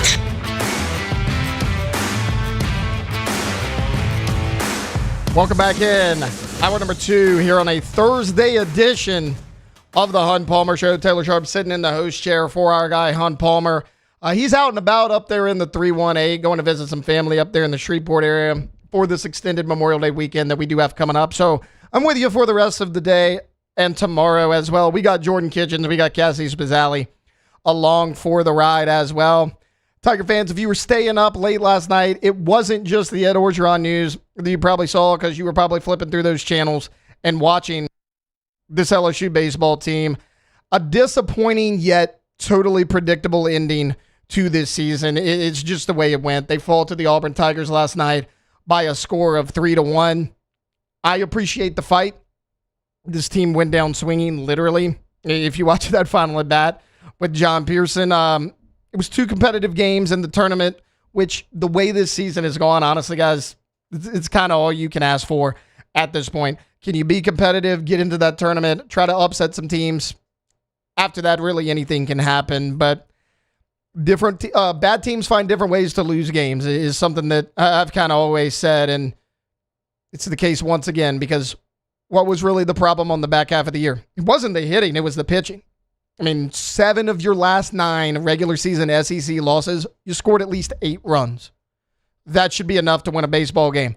Well, in this tournament, you beat Oklahoma 6-2. You lose to Auburn 3-1. In 3 games, you allowed a total of 5 runs. But it was your bats that could not come around. They did just enough against Oklahoma. Couldn't get anything going last night. Now, credit to the Auburn pitching staff. They had their ace on the mound because they got that first round bye. Didn't have to pitch anybody on Tuesday. Jake Marciano and Jackson Sanders, they combined to limit LSU to just 1 run on 4 hits, of course, leading to that 3-1 victory. It was actually LSU that struck first. They got that lead in the top of the 4th inning. Derek Curiel led off with a double. He later scored as John Pearson, who actually was that final out. Hit a sac fly. Curiel came home from third, got that run. So LSU grabs 1-0 lead in the top of the fourth inning, but Auburn came back in the bottom of the fourth, tied that game. It was Chase Fralick, the great Auburn catcher. I mean, he's been there for 3 years. Solo homer, his 14th home run of the year. And then guess what? Auburn capitalized on an LSU error to score a run in the fifth. Seems like we say that week in and week out about LSU's inability to get out of stuff in the infield and the number of errors. So they score a run in the fifth and extended its lead 3-1 in the sixth. Again, another solo blast. This time it was third baseman Eric Guevara. Kason Evans was awesome last night. I mean, if you could ask for a better outing, I don't know who it would be from. I mean, he went out there. He was charged with the loss, but he only allowed 2 runs. Just one of them earned on 4 hits in 4 2/3 inning. 1 walk, 8 strikeouts. And that's kind of been the deal with Kason Evans all year, right? It's never been, he doesn't have the stuff. He doesn't have the stuff to compete. The stuff is there. It's been more of a control issue for Kason Evans. He had the control. Again, he gave up 1 earned run in 4 2/3 innings. More times than not, that should be enough to win you a baseball game, but unfortunately it wasn't. It's the kind of performance you needed. You just did not capitalize on it. A disappointment, which when you look back at the season as a whole, it's kind of the word that comes to mind. Disappointment, unacceptable. And when I start to think biggest disappointment of the year, you could go in a lot of different ways. I mean, I just mentioned the fielding errors. It seemed like you had so many of those in the most inopportune times to possibly have them, and they came back to bite you time and time again. But I think I'm going to go with the pitching staff when I go biggest disappointment. Because think about the hype they had coming into the year. There were multiple people out there that said, this could be the most talented pitching staff that Jay Johnson has ever had here at LSU. And by and large, a lot of people agreed with that. I mean, this wasn't just 2, 3, 4 people. I mean, there was a group of them. I didn't go out there to fall baseball. I'm like, great. I hear these reports. Heck yeah. Maybe it is the best, the most talented pitching staff Jay Johnson's ever had, and it just never came together. It just never came together. So as far as like what went wrong for the Tigers, well, first off, you have no vocal leader on this team, at least not an outward one that the average fan could see. Like Jake Brown was out there, Stephen Milam was out there, Derek Curiel was out there. They all seem like the lead by example guy. You didn't really know who the vocal leader was on this team. Also, you missed on every transfer portal player by and large. I mean, Cooper Moore was the one transfer that looked like he was going to hit, and he has the elbow injury. He's out for the season. You can't rely on. I mean, think back at the high-profile guys you got out of the portal. Zach York, everybody was hyped up on him coming out of Grand Canyon. I mean, you're like, this guy can mash. He's going to fill the shoes of Jarrett Jones. No, he's not going to do it perfectly because Jarrett Jones was awesome, but can he fill some of that gap? No. I mean, the back half of the SEC season, he was getting no PT at all. Seth Dardar, I mean, it looked like a battle at second base for the best possible reason, right? You thought Tanner Reeves could maybe take a step. You brought in Braden Simpson, and you had Seth Dardar. Those were kind of the 3 guys battling for that second base role, a role that was a massive gap that you had to fill with the departure of Daniel Dickinson. And Dardar became that guy, but the inconsistency showed up, just like everybody else in this lineup. Then you had the injury concern, so he was in and out of the lineup in terms of availability. You kind of had to piece that together towards the back half of the year. Then, because of other injuries, Dardar had to play first base the past few weeks.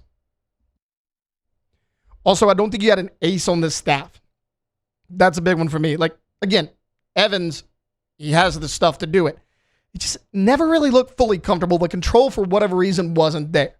So, like, going into next year, I think you're going to have a decision to make if Evans does ultimately come back. Do we want to try him as a starter and maybe not a Friday night guy? Could he be maybe a Saturday or a Sunday for you?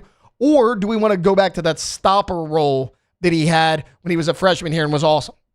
I mean, what was it? 2.02 ERA in SEC play as a freshman. He was instrumental in getting you big victory after big victory up there in Omaha to ultimately win the national title.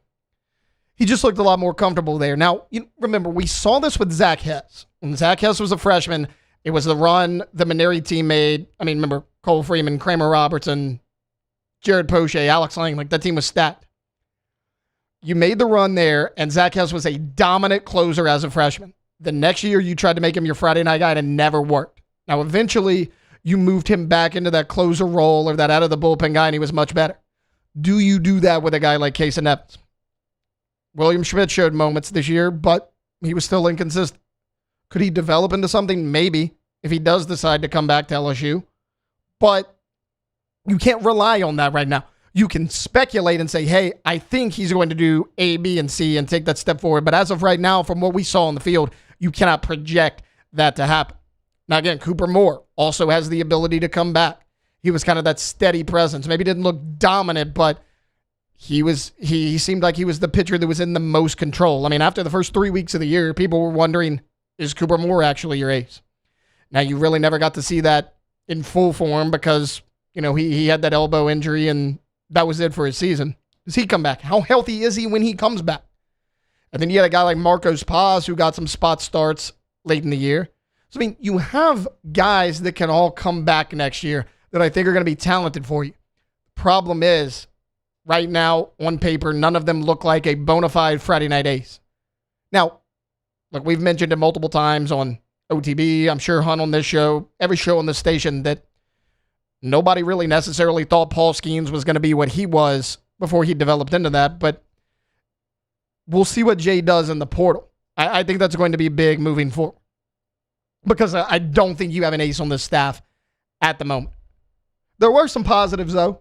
In a season of such disappointment and agony and frustration, there were some positives. You got some young guys in there, got some valuable experience, and they performed really well. Like, again, Marcos Paz, he showed flashes. When he had to do some of those spot starts at the end of the year due to injuries, he kind of became a part of your weekend rotation and did some nice things. There was obviously up and downs, but he did some nice things. He was 18 months post Tommy John when he got here. He was a freshman on this team. Can he develop into something? There's certainly potential there. Mason Braun, whether it's first base or right field, looks awesome. He essentially ended up being your leadoff hitter the back half of SEC play. Cade Arambidi mashed all year. He's only a sophomore. Omar Cerna, first, catcher, DH, doesn't matter. He was pretty much one of your top 3 hitters all throughout SEC play. All of those guys have the ability to come back. William Patrick, you had to play him in the outfield a lot due to some injuries. After Jake Brown went down, William Patrick became a valuable rotational piece for this team. He's a young guy. Can he come back? There's a lot of pieces to work with. You potentially have a lot of talent returning, provided most or if not all of these guys do come back. But Jay's going to have to hit that portal hard because you look at the successful seasons he's had here at LSU. Starting with 2023, you had Paul Skeens. You brought in Thatcher Hurd, who was awesome the back half of the year. Ty Floyd set the record for most strikeouts in a College World Series game. He was your Saturday starter that year. So you had 2 bona fide starters in Skeens and Ty Floyd and a third that emerged throughout the year in a guy like a Thatcher Hurd. Even in 24, when this team started 3-12 in SEC play, the reason you were able to dig out of that is because Gage Jump emerged as a Friday guy. You already had Lou Coleman. That was a grade 1 and 2 punch. And then you remember what Cade Anderson and Anthony Ianson did in the final against Coastal Carolina. They were pretty much unhittable. You had both of those guys. Jay's had multiple dominant starters throughout his time here at LSU when his teams have been successful. You didn't really have any of that this year. You had potential, but the consistency wasn't there. I imagine Jay's going to hit that portal hard. Pitching probably going to be top of mind. And then you have to hit on these guys. Whether it's a pitcher, whether it's a position player, you got to hit on them because, again, you kind of went over. Once Cooper Moore went down for injury, you kind of looked around. You were like, hey, Trent Carraway, you thought he was going to be your everyday third baseman, a plug-and-play guy. He didn't work out. Seth Dardar was inconsistent. He battled through injuries. You wound up moving on from Zach York about halfway through the year. Braden Simpson was a role player on this team. This is kind of what it looked like across the board. It has to be better. I trust Jay Johnson to get this right. We'll see what happens in the offseason. Look, Jay's going to tweet out that tiger emoji. Everybody's going to get excited trying to see who the next addition is for this team. I expect much better performance all around in 2027. All right, we're going to take a quick time out. When we get back, the man who was on the call during the SEC tournament and throughout the entire season, the voice of your LSU Tigers, Chris Blair, joins us next here on The Hunt Palmer Show. The Hunt Palmer Show.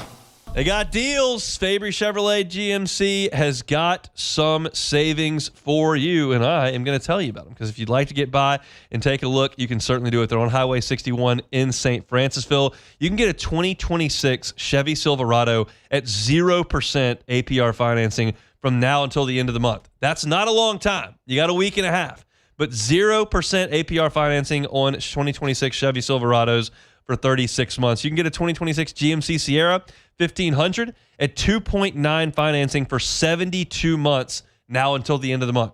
Great deals on Silverados and Sierras, and got some vehicles that are potentially really affordable. Chevy Trailblazer, Chevy Trax, as low as $30,000 over at Fabry Chevrolet GMC. So if that's the price range you're looking at, go see them. Highway 61 in St. Francisville. They're also online at FabryChevrolet.com. FabryChevrolet.com. At Parrish, we take pride in building roofs that last because championships are built on commitment, not just on the floor or the court, but your home too. Parrish Construction and Roofing. ParrishBuilt.com.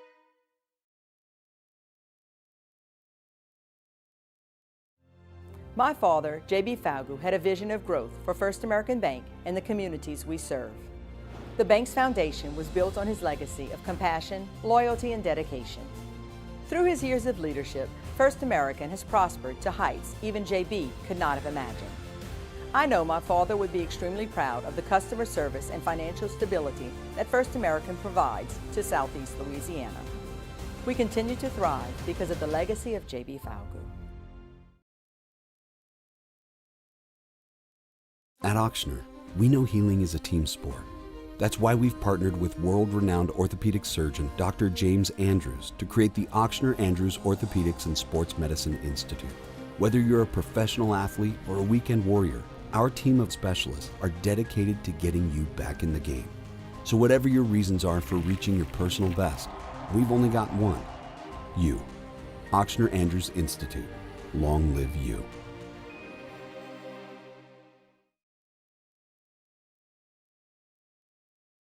If your office is experiencing performance issues like slow networks, jammed printers, or disappearing files, Advanced Office Systems may be right for you. With powerful IT solutions, print management, document imaging, and security systems, they help offices regain confidence naturally. Side effects may include uncontrollable efficiency, smoother workflows, and a sudden burst of office joy. Say goodbye to those emotional breakdowns in the supply closet and get back on track with Advanced Office Systems.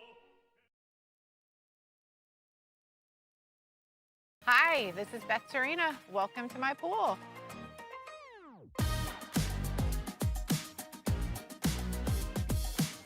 The first time I saw this beautiful pool, it exceeded every expectation that I had. They were able to get everything we wanted in this pool. It is a beautiful pool. We live out here, we eat out here, we watch TV out here. This is like our living room outside. We love this pool and everything about it. When we decided to build our pool, we called a great friend who is one of the best pool builders in the country in North Louisiana, and we said, who would you choose to build a pool in Baton Rouge? And without a hesitation, he told us Russell Pools. He said their history, tradition of great builds, great pools was unmatched. So of course, who did we call? Russell Pools. The advice I would give to anyone looking to build a pool is first call Russell Pools. They'll do an incredible job. It'll be incredibly organized, it'll be time efficient, and you will have your pool in no time. You're listening to The Hunt Palmer Show, brought to you by Sagrera Farms.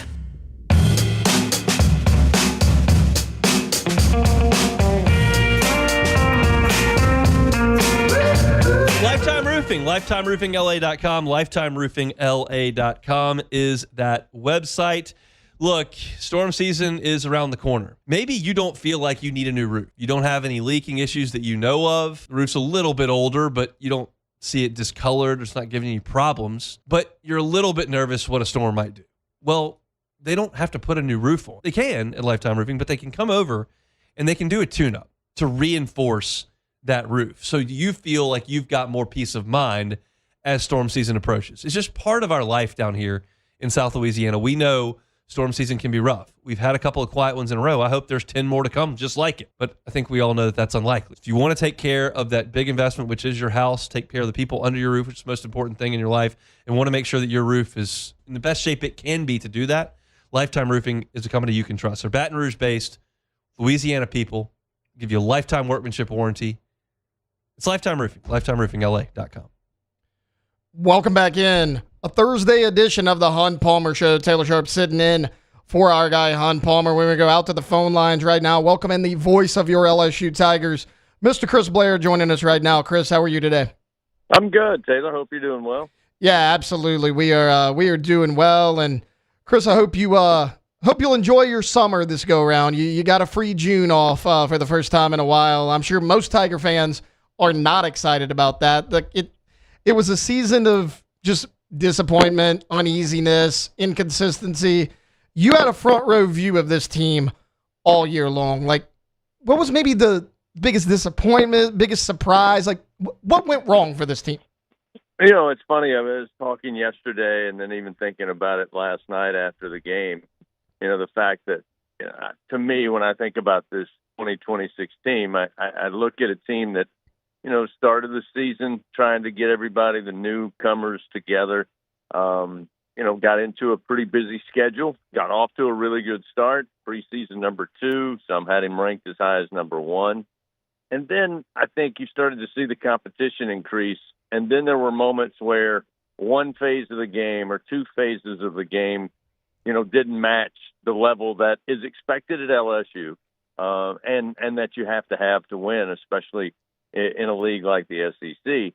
And then that would switch. It wasn't the same thing every game. It was almost as if there would be a stretch where the pitching in the bullpen was the issue, as we saw down the stretch of SEC play. There was a time where the offense really struggled, had trouble getting runners on to begin with, and had a lot of trouble getting any runs across. And so it would just kind of switch. One thing would improve, and then the other would fall off.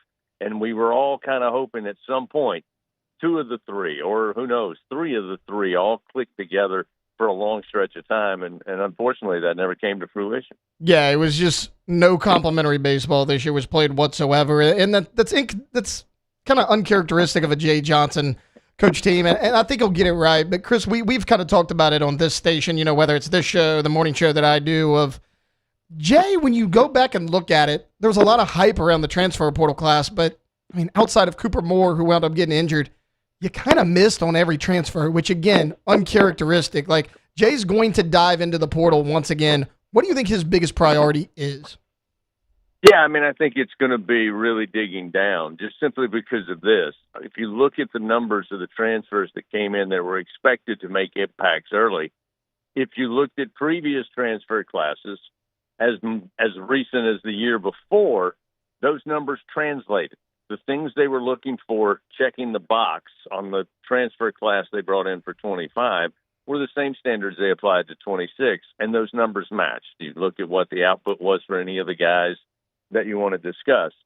And then once they got here and made that transition up from whatever league and conference they played in to the SEC, I think that's when we all saw an immediate drop-off in how competitive can LSU be night in and night out against the SEC. But I don't think it was a matter of our standards changed or here's what the expectations used to be and we've changed that. I don't think that's the issue at all. What I do think now is that one thing I've learned about Coach Jay Johnson is, I don't know if he's ever said this, but to me, his foundation is always remember, keep the main thing the main thing. And so whenever you would ask him about, or we would ask him about a ruling, a situation that happened in the SEC, some thoughts about moving forward, the ABS challenge going to be tested at the SEC tournament.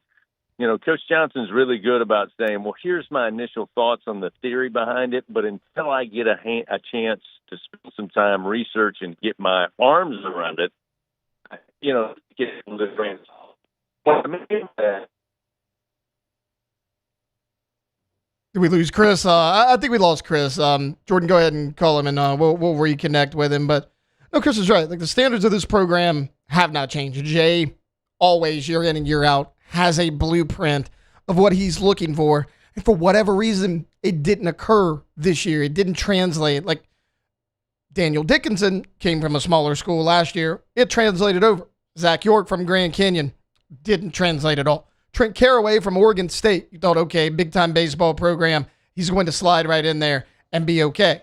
Once again, didn't translate whatsoever. So there's going to have to be some tinkering there for sure. But if anybody's going to get it right, it's going to be our guy, Jay Johnson. And we're going to go back out to the phone lines right now. Chris, sorry about that. We lost you a little bit. But no, I think you're right. I think it's just, look, get back to what you know. Jay's strategy didn't change any. And, you know, Chris, kind of, now that I got you back, when I move away from LSU a little bit, like you were out there in Hoover, out there at the Met, you know, not as huge of importance to LSU fans, but like just in your opinion, who do you think is going to win that thing out there?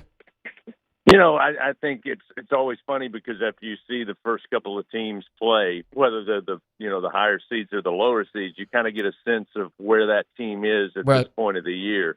And, you know, and then once you get late, for the teams who already have their NCAA destiny in front of them, you know, how much are they going to push to win the tournament when they're really thinking about next week? Having said all that, I think right now Florida, to me, looks like the more dangerous team. I mean, just simply because, you know, they were able to get all three of their phases of the game in sync at the time you need to do it, which was, you know, obviously late May and into June. So for me, I don't know how much emphasis they're putting on the tournament, but the way they're playing right now, I think they'd be tough to beat. Well, Chris, for your mental health, I hope next year in all sports we're better than this past year. I mean, we were looking back on it. Can't think of the last time LSU in football, basketball, and baseball just drastically underachieved since they have from way back in August all the way up until last night. But, Chris, a little bit of excitement happened outside of the baseball world. Last night, LSU announced that our guy, Coach O, Ed Orgeron, coming back, joining Lane Kiffin's staff. What are your thoughts about that? Well, I mean, to your point, I mean, it's the first time for the big three that you mentioned. You know, it's been half a century since you've had the results in SEC play. So, but what I always say is, well, that's the reason we've had these changes over the last 6 to 8 months, or as far back as you want to go. That's the good news. I mean, that's got to be the optimist in everybody saying, hey, look, yeah, we weren't satisfied with this calendar year. And that's why all of these changes have been made. That's why all of these announcements have been made moving forward. So even though it's bittersweet to end the baseball season much earlier than we're accustomed to at LSU, for me personally, it's going to be nice to get a couple of extra weeks because when this merry-go-round starts on September 5th, I got a feeling next year's athletic season is going to be one to buckle up and have some fun. Chris, we were talking about it a couple weeks ago. It's like in this Baton Rouge market, I mean, I think we're like mid-90s market size. You have Jay Johnson, who's won multiple titles. You have Lane Kiffin, now Ed Orgeron on that staff, and you rehired Will Wade in basketball. I mean, it is a media member's dream to be down here in Baton Rouge right now. And speaking of that basketball team, Chris, I was thinking about you the other day because I'm seeing the staff that Coach Will Wade's putting together. I'm like, he's going to have to give our guy Chris Blair a big pronunciation guide. I mean, he is bringing over everybody from the Euro League. I was chuckling the other day. I was like, I don't know if Coach John Brady's going to be able to do it. Yeah, we're going to get to work on it very soon. And again, you know, it seems like over the last week, it's been one or two big announcements every single day. And that's one of the things that, you know, just a couple of weeks ago, everybody was the big story. To your point about the media exposure, yeah, it doesn't matter what market Baton Rouge is in. I mean, the fact that one of the biggest stories, if not the biggest story, is Coach Lane Kiffin coming to LSU football. Obviously, that took most of the attention, even when the national championship was going on. And then you get Will Wade coming back. Of course, that all takes place during March Madness, and that may be certainly, I think, the top three stories during March Madness. So that's just the way it is at LSU. And, you know, you can throw in what Coach Kim Mulkey's done with women's basketball. I mean, there is such a focus on what happens here that's what makes it fun to be a part of it. And I know this year certainly wasn't what everybody wanted from a term of wins and losses, but my goodness, if you can't be optimistic about what lies ahead, then I don't know what to tell you. Chris Blair, the voice of your LSU Tigers over at the LSU Sports Radio Network. Chris, enjoy your summer. Get the much-needed rest because I imagine come first weekend of September, it's going to be full go for a long time. Thanks for hopping on with us today. You got it, Taylor. Thank you for all you do. And buckle up, indeed. Yep, absolutely. That is our guy, Chris Blair. We're going to take a quick timeout. When we get back, talk a little LSU football. CBS Sports put together their top 10 most complete rosters in all of college football. LSU made that list. I got some thoughts on whether or not they should be there or not. That's coming up on the other side here on The Hunt Palmer Show. The Hunt Palmer Show. First American Bank and Trust. First American Bank and Trust. FABT.com. FABT.com. Bank local. They've been local at First American Bank and Trust for 116 years. It's kind of hard to believe, but it's true. 116 years they've been here, and they've grown to 25 locations throughout Southeast Louisiana. There's always one near you, whether you're around Baton Rouge and Dutchtown or Jones Creek, maybe up I-12 in St. Tammany and Tangipahoa, down the Bayou, St. James, St. John, Lafourche, Terrebonne, over in the New Orleans area, and Metairie. First American Bank and Trust is here in every single decision they make. All the decisions are made locally. So the people that are making decisions based on your commercial loan, your personal loan, are right here in the state of Louisiana, in Southeast Louisiana. You're not just a line item for somebody who's checking something in Atlanta or Sacramento. Right here in Southeast Louisiana. So stop in one of the branches, conveniently located, 25 of them, or check them out online at FABT.com. First American Bank and Trust.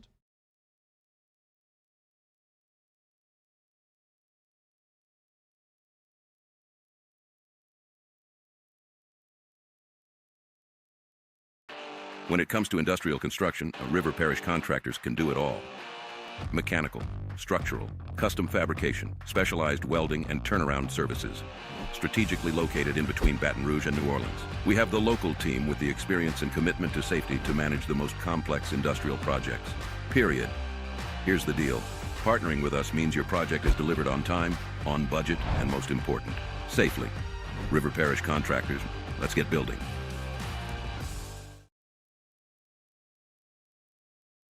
At Bayou Automotive, we believe in a sales process that puts you first. We want you to experience an easy purchase with clear pricing and great service. Let Bayou Ford and Bayou Chrysler Dodge Jeep Ram be your trusted partners in finding your perfect vehicle. The crew at Bayou Automotive is going to do right by you.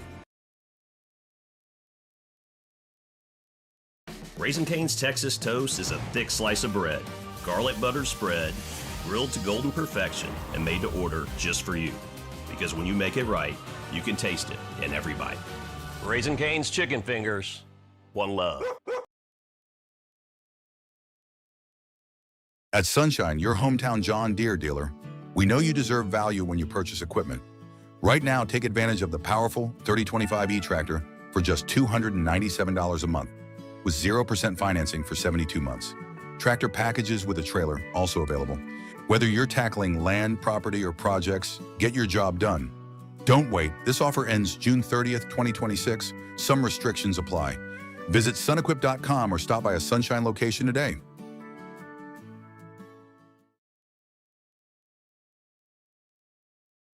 Hey, it's Matt Moscona. Look, back pain can sideline you from the things you love. That's why I trust Dr. Kevin McCarthy and the team at the Spine Center of Louisiana. Dr. McCarthy doesn't just treat symptoms. He gets to the root of the problem. From advanced injection therapy to minimally invasive surgery, they've got the expertise to get you back in the game. With 5 locations across Louisiana, including right here in Baton Rouge, quality care is close to home. Call the Spine Center of Louisiana or visit spinela.com and tell them Matt sent you.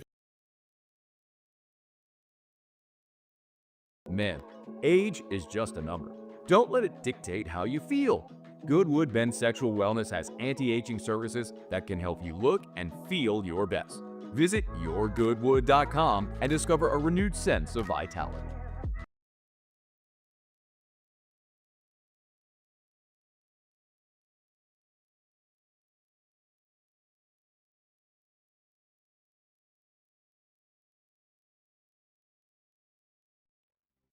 This is the Hunt Palmer Show, brought to you by Sagrera Farms.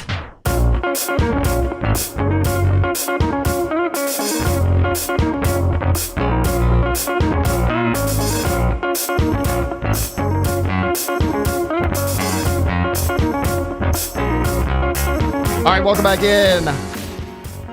Hour number 2 here on a Thursday edition of Off the Bench. We got about...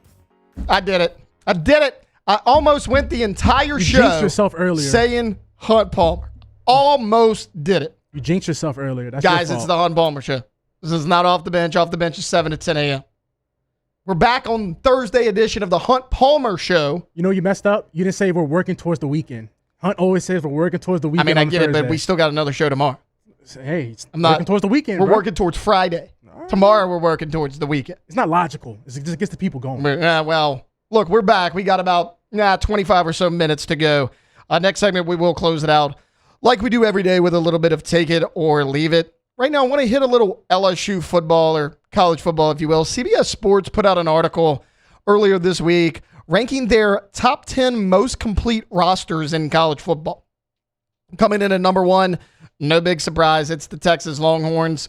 They returned a ton of talent from a year ago. You got Arch Manning back in the fold, his second year as that full-time starter. I think he's going to take a step forward. You had Cam Coleman, who was like the prized possession as far as the receiver position goes in that transfer portal. And most people are going to say, okay, yeah, but you lose C.J. Baxter. You lose Quintravian Wisner back there running back. Yeah, but you brought in Rayleigh Brown from Arizona State, who had a really good season a year ago, and Hollywood Smothers from NC State. That's a really good 1-2 punch. A group of guys that little bit different from one another, but a great duo nonetheless. I think your offensive line is going to be really good. I think you're going to have a good defense. I mean, remember, you bring in Will Muschamp to take over that defense, to take over for Kwiatkowski, Colin Simmons, who some people consider the best defensive player in all of college football, leading that unit. It makes a lot of sense. Like number 2, Ohio State.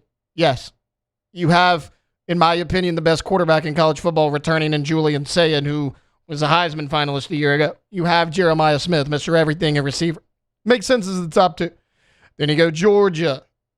Then you go Oregon, Dante Moore. Everybody's excited about him. Notre Dame, which I don't agree with at all, but shocker, this ain't the first time Notre Dame's ever been overrated in any of the polls.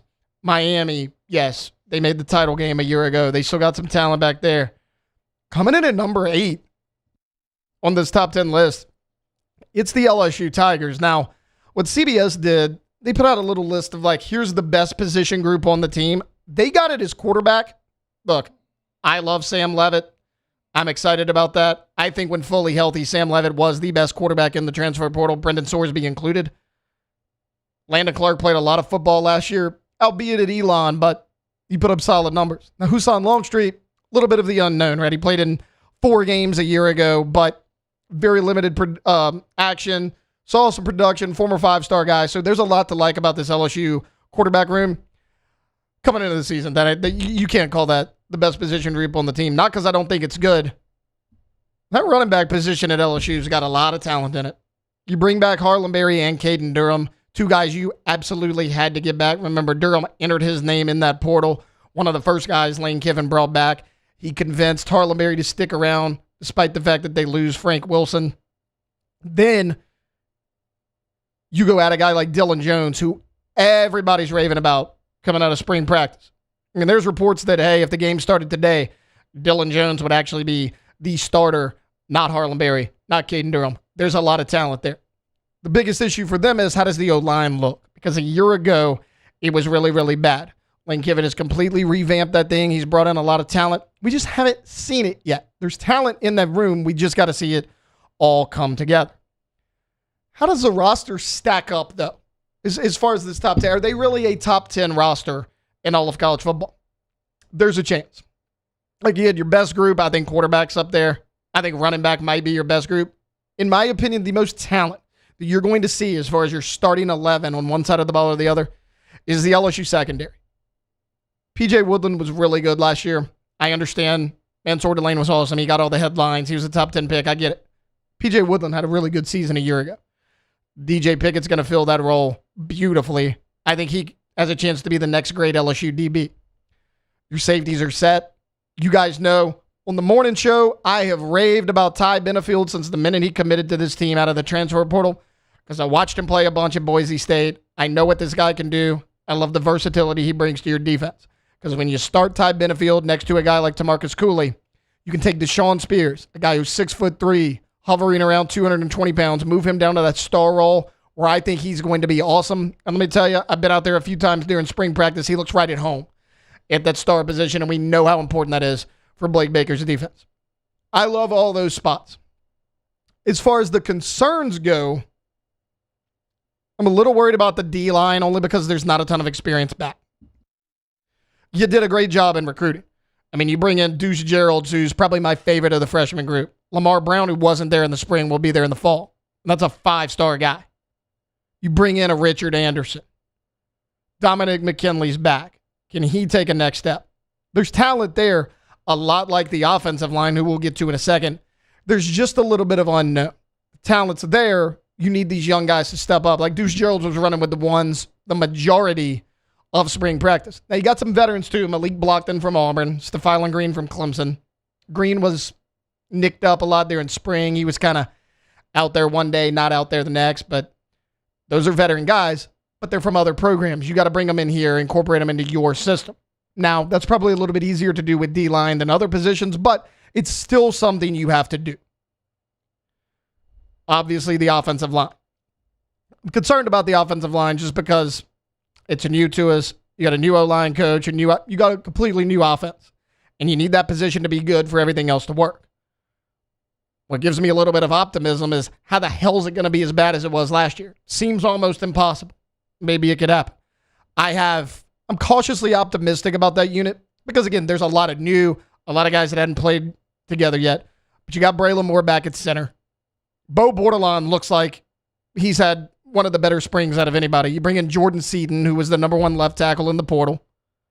You brought in a lot of players across that offensive line, and there's some depth there. Unproven depth, but I think there's a lot of talent. Linebacker depth is a concern for me because I think Weeks is going to be awesome. I mean, look, he's All-American in this program. He's going into his 4th year. We get it. Weeks is awesome. If he's fully healthy, he's probably the best linebacker in the SEC. You pair him with a TJ Daugherty, who followed Lane Kiffin from Ole Miss, who was the SEC's leading tackler a year ago, and Whit Weeks the year before that. So you got the last 2 years in the SEC's leading tacklers, both your interior linebackers. There's just not a ton of depth behind them. Devon Keys, everybody wanted him to take that next step a year ago after the flashes we saw his freshman year. He just didn't really do that, at least not consistently. Like, Keys is going to play. I mean, he actually led your team in tackles a year ago, but I think you need a little bit more. And even outside of that, Weeks, Keys, Daugherty, unknown after that. There's talent, but again, unknown. You're an injury away from having 2 starting linebackers and big question mark behind them. Also, secondary depth. As good as the starting 4 or 5 guys are, what are you going to do behind it? A little bit of a relative unknown. We know about the Achilles injury to Aiden Andy, and that certainly kind of threw a wrench into things. Now, Jakeem Jackson's going to be your number 3 corner. I think we can all agree there. He had a good spring. He's been on the team for multiple years now. Had to fight through some injuries, but he has been on the team for multiple years now. Outside of that, safety behind Benefield and Cooley. What's it going to look like at Star? You have a lot of options, but not a ton of guys who have played there extensively. I just think the secondary depth, and look, that's the case with a lot of teams, right? I mean, this day and age in the NIL and transfer portal, you're not going to have 2, 3 deep that you feel confident with. That's not an LSU problem. That's any team across the board because now you can transfer anytime you want. If you're not playing, you hit the road. So that's going to be a problem across the board. That's not an LSU thing. That's at this day and age in college football. But it's a concern nonetheless. Also, edge rusher. Last year, you brought in 3 different edge rushers. Jack Pyburn, Patrick Payton, Jamari Butler. You hoped all 3 of them could contribute, and pairing them with a guy like Gabe Relaford, what's that going to look like? Well, your leading sack getter last year was Harold Perkins with 3.5. You missed on all 3 of those guys. Gabriel Relaford also will be out for the year with an injury. Now, you bring in Jordan Ross, former 5-star recruit, didn't play a ton at Tennessee, but he's got the potential there. Prince Weluman Mielen, on the other hand, is a different story. A proven guy, a double-digit sack guy last year for the Ole Miss Rebels. Can he slide in there? But even if those 2 guys hit, question marks outside. Now look, can Lamar Brown play inside or outside? Deuce Geralds, he's a little bit of an undersized guy for the interior, as good as I think he's going to be. Can he slide inside or outside? Dylan Carpenter's probably your next most experienced guy as that number 3, because he had to play a lot last year because of injury. Just a little bit of a question mark behind them. But again, the depth problem, it's that way all across college football. And maybe somebody emerges that we're not even talking about. Every year there's a surprise that maybe it's a guy that wasn't there in the spring or a freshman that needed to just find his footing. So taking the depth out of it, as far as the top 22 go, you're 11 on offense, you're 11 on defense. Yeah, I think this roster can compete with most of them in college football because I think you did an excellent job in the transfer portal. I mean, what was it, 43 guys you got from the transfer portal? I think most of them, if not all, are going to play a significant role here. I haven't even mentioned receiver just because we don't know what that room is going to look like. It's all new, but you brought in Jace Brown. He was highly touted. Jackson Harris had a heck of a lot of production at Hawaii. Trey Wilson comes over from Florida. I understand the raw numbers weren't there, but hell, he had Graham Mertz and DJ Lagway throwing him the ball. Who's going to put up numbers in that offense? You got Sam Levin and a Lane Kiffin offense. Probably going to look a little bit different than what he was used to over there in Gainesville. So again, the concerns I have are minor. They're all depth concerns. As far as the starters go, I mean, yeah, D-line and O-line are probably the two biggest unknowns in this group, but I trust Blake Baker. Look, you brought in Ed Orgeron to help with this defensive line, and you hired Lane Kiffin because you knew year in and year out you're going to have a good offense. I think that's what LSU is going to have once again. And yes, I think their roster can stack up with the best of the best in college football. All right, we're going to take a timeout, one final timeout. When we get back, we're hitting some Take It or Leave It here on The Hunt Palmer Show. The Hunt Palmer Show. Honor my friend David Duvall, One Bath and Closets, online at onebathandclosets.com, onebathandclosets.com. Tub to shower conversion can be a really, really efficient and effective way to transform your bathroom. It's not time encompassing. It's not invasive into your home. David says a tub to shower conversion can be done oftentimes in 3 to 5 days. And if you have a tub that you don't use or it's not working properly, or you got one of those big 90s jacuzzi style tubs that takes up a ton of space and you never get in it, well, turn that space into a walk-in shower. It's transformative. Can add value to your home as well. You won't know unless you ask David Duvall. Have that free consultation. Just sit down with David, chat about what he can do for you.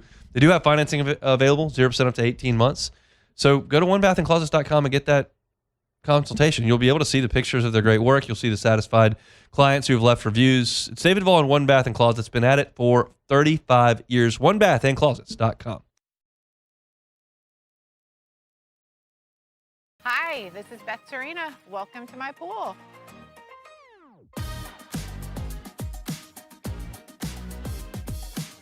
The first time I saw this beautiful pool, it exceeded every expectation that I had. They were able to get everything we wanted in this pool. It is a beautiful pool. We live out here, we eat out here, we watch TV out here. This is like our living room outside. We love this pool and everything about it. When we decided to build our pool, we called a great friend who is one of the best pool builders in the country in North Louisiana, and we said, who would you choose to build a pool in Baton Rouge?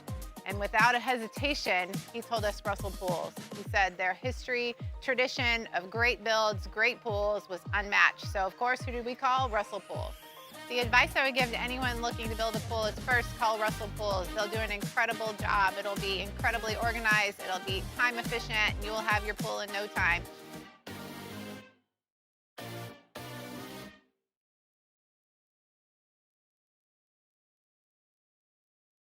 I'm Gabrielle McLeod on behalf of the Louisiana Propane Dealers. I have spent hundreds of hours preparing for scholarship competitions. That preparation paid off when I won the Fitness and Talent Awards along with the title of Miss Louisiana. The Louisiana Propane Dealers are also pretty talented and want you to be prepared for when the power goes out. Visit LouisianaPropane.com to find out about propane generators and other safety tips. Louisiana Propane, it truly is the fuel for our future.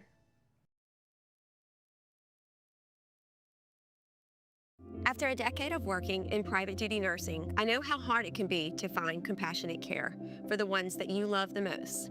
So I started Decision Critical, a premier concierge nursing agency, so we can take care of you wherever you are.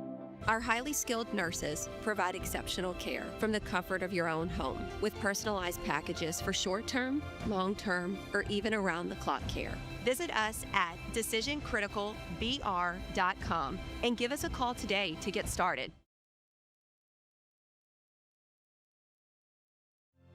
My father, J.B. Falgout, had a vision of growth for First American Bank and the communities we serve.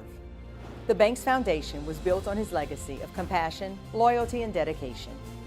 Through his years of leadership, First American has prospered to heights even JB could not have imagined.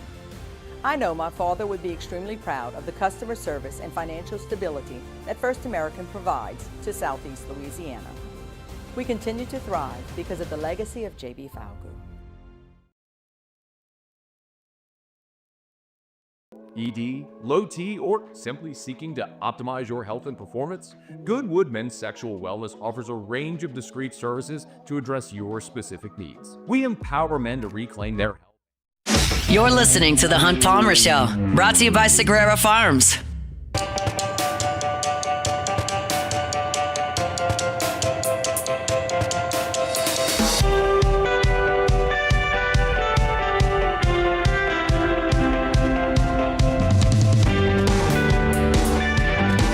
All right, welcome back in here, Thursday edition of the Hunt Palmer Show. Taylor Sharp here with you. Just about 5-6 minutes to go before we send this thing over to SportsCenter, and Matt Moscona takes over. Matt actually live from Marucci over there in Baton Rouge here today on this Thursday. Look, we close the show out every day, just like we're about to. Jordan, hit it. It's take it or leave it. Take it or leave it. Take it or leave it. Today's hottest stories in sports, news, and sometimes even Hunt's life. The question is, will he take them or leave them? All right, so take it or leave it. Aaron Rodgers will retire after the 2026 season. He's the best option for the Pittsburgh Steelers this season. Take it or leave it. I'll take it because I'll take it. For the second offseason in a row, they played a waiting game with Aaron Rodgers. All the other good quarterbacks were taken up. Like, I don't know if you know this, they started their OTAs this week. Like, New Orleans started, but like the Browns started this week. Yeah, the Steelers started this week. Before Aaron Rodgers made it official, Will Howard was the number one quarterback over there at Steelers OTAs. You had Will Howard, you had Mason Rudolph, and you had Drew Allen. Worst quarterback I've ever seen. Yes, Aaron Rodgers is the best option for the Pittsburgh Steelers. Appropriate send-off for him. He's kind of finishing his career with Mike McCarthy, the way it all started over there in Green Bay. Now, will they make the playoffs? I don't know. It kind of seems like Pittsburgh always does, even though they shouldn't. We'll see what happens. But, yeah, he's their best option. Yeah, because Drew Allen is one of the worst throwers of the football I've seen. I actually do like Will Howard a little bit. I like him a little bit what he did at Ohio State, but that's my two options. Give me 100 I'll take Aaron Rodgers. Yeah, I'll take my chances. All right, so an influencer known as the Lawn Queen broke a Guinness World Record in Kentucky by mowing a football field-size area in under 15 minutes.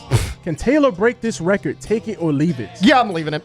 I can't break this record. First off, is this the mower Vicky Valancourt gave to Bobby Boucher? How fast is this thing? I imagine it's a custom mower because she's Lawn Queen. That's probably self-proclaimed. Nobody calls you that. Stupid nickname. Black You're not Mamba? the Lawn Queen. In Kentucky, you kidding me? Bluegrass? Yeah. You're not cutting. I want to know how long the grass was. Because if it's tall grass, man, you got to take your time with that. Like, for me, love cutting grass. I like to take my time with it. It takes me like 40 minutes just to cut my front yard. Now, I got a pretty big front yard, but still takes me about 40 minutes. No, I'm taking my time. I like to make sure it's smooth, it's even. I like to put the finely tune and put the touches on it. No, I'm not beating this record. No shot. Also, I'm a big lines guy. I can't have my lines looking crooked. I got to make sure my lines looking how good. neat does this actual football field look? Can't be in 15 minutes. You got to be flying. No way. Shot. No way you're taking as much precaution as I want on my lawn. So, Bush Baked Beans is releasing 3 new limited edition baked bean flavors for the Memorial Day weekend. Dill pickle, apple pie, and rocket pop flavor. That's the popsicle flavor with the little American flag design. So are you getting a can of these beans? Take it or leave it. Can I try them without paying for them? No, don't work like that, man. No, nothing free in this world.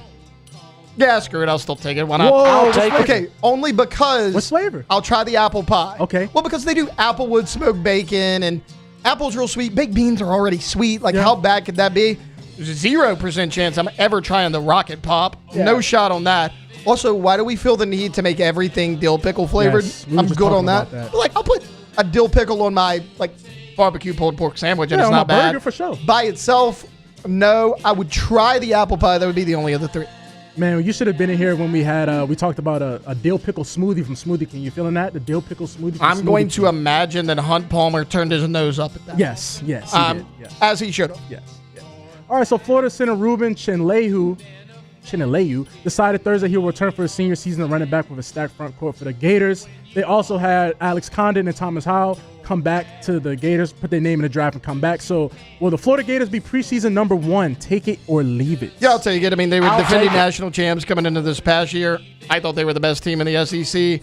I know the SEC had a little bit of a down year last year, but yeah, I'll take it. I mean, there's a lot of unknown in the SEC this year. Like, is Mark Pope ever going to figure it out? What's Will Wade's roster right here going to look like? Yeah, I'll take it. I think they're going to be top 5 for sure. But yeah, I mean, that's going to be tough to beat. Golden, Condon, good duo. Thomas Howell, yeah, I'm about to say they're looking to be disgusting. But so this is not a take it or leave it. But before we get on the road, take it or leave it. Is the Big Ten taking over college football? They have won the last 3 national championships now, and it's been a lot of noise that the Big Ten is now running it and the SEC are in the past. So, Taylor, take it or leave it. The Big Ten runs college football. I'll leave it only because it kind of seems like the SEC and the Big Ten are neck and neck with everything. Not just 1A, 1B. Not just on the field, but also they're kind of aligned with everything as far as how they want college football to look in the future. The super conferences and all that. They're kind of aligned with each other. It's the ACC, the Big 12 that's not on board with it. Yeah. I kind of think they're what and what at this point. Now the SEC is not the overwhelming dominant force that it once was, but I don't think there's a huge gap one way or the other. I'd say they're kind of right there in each other. So I guess I'll leave it. But no, I mean it's 1A, 1B. As far as I'm concerned, I've just been seeing a lot of Big Ten people chirping lately since Indiana won. Well, they have nothing else going on, Jordan. Yeah. Look at where the Big Ten schools are located. Yeah, kind of sucks. Like we're good. We're not feeling about Blooming. What's it? Bloomingdale, Indiana. Bloomington, Indiana. Yeah, Bloomington, Indiana. Great, awesome. I'll pass. So that's it for Take It or Leave It. All right, that'll do it for a Thursday edition of the Hunt Palmer Show. Covered a lot. Ed Orgeron back at LSU on Lane Kiffin's staff. We put a bow on LSU's very disappointing baseball season. We got that and a whole lot more coming up. Jam-packed show on Friday. Stay tuned. We'll be same time, same place tomorrow here on the Hunt Palmer Show. The Hunt Palmer Show. Highland Insurance Group, HighlandIG.com is the website. Property and casualty or group employee benefits. Your one-stop shop for all things insurance is, of course, the Highland Insurance Group. If you're a business owner and you don't have a great relationship with your insurance broker, they're just the guy who came with the lowest premium number, that's one way to handle it, but it might not be the best way, especially when something happens. Whether it's a hurricane or a car accident or a cyber breach or a lawsuit or an injury. When that happens, you're going to need your insurance to respond. And if you only have the insurance in place because it was the cheapest one, it may not.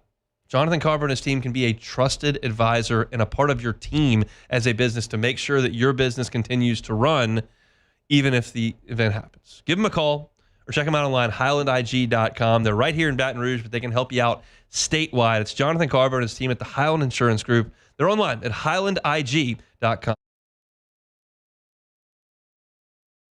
Transform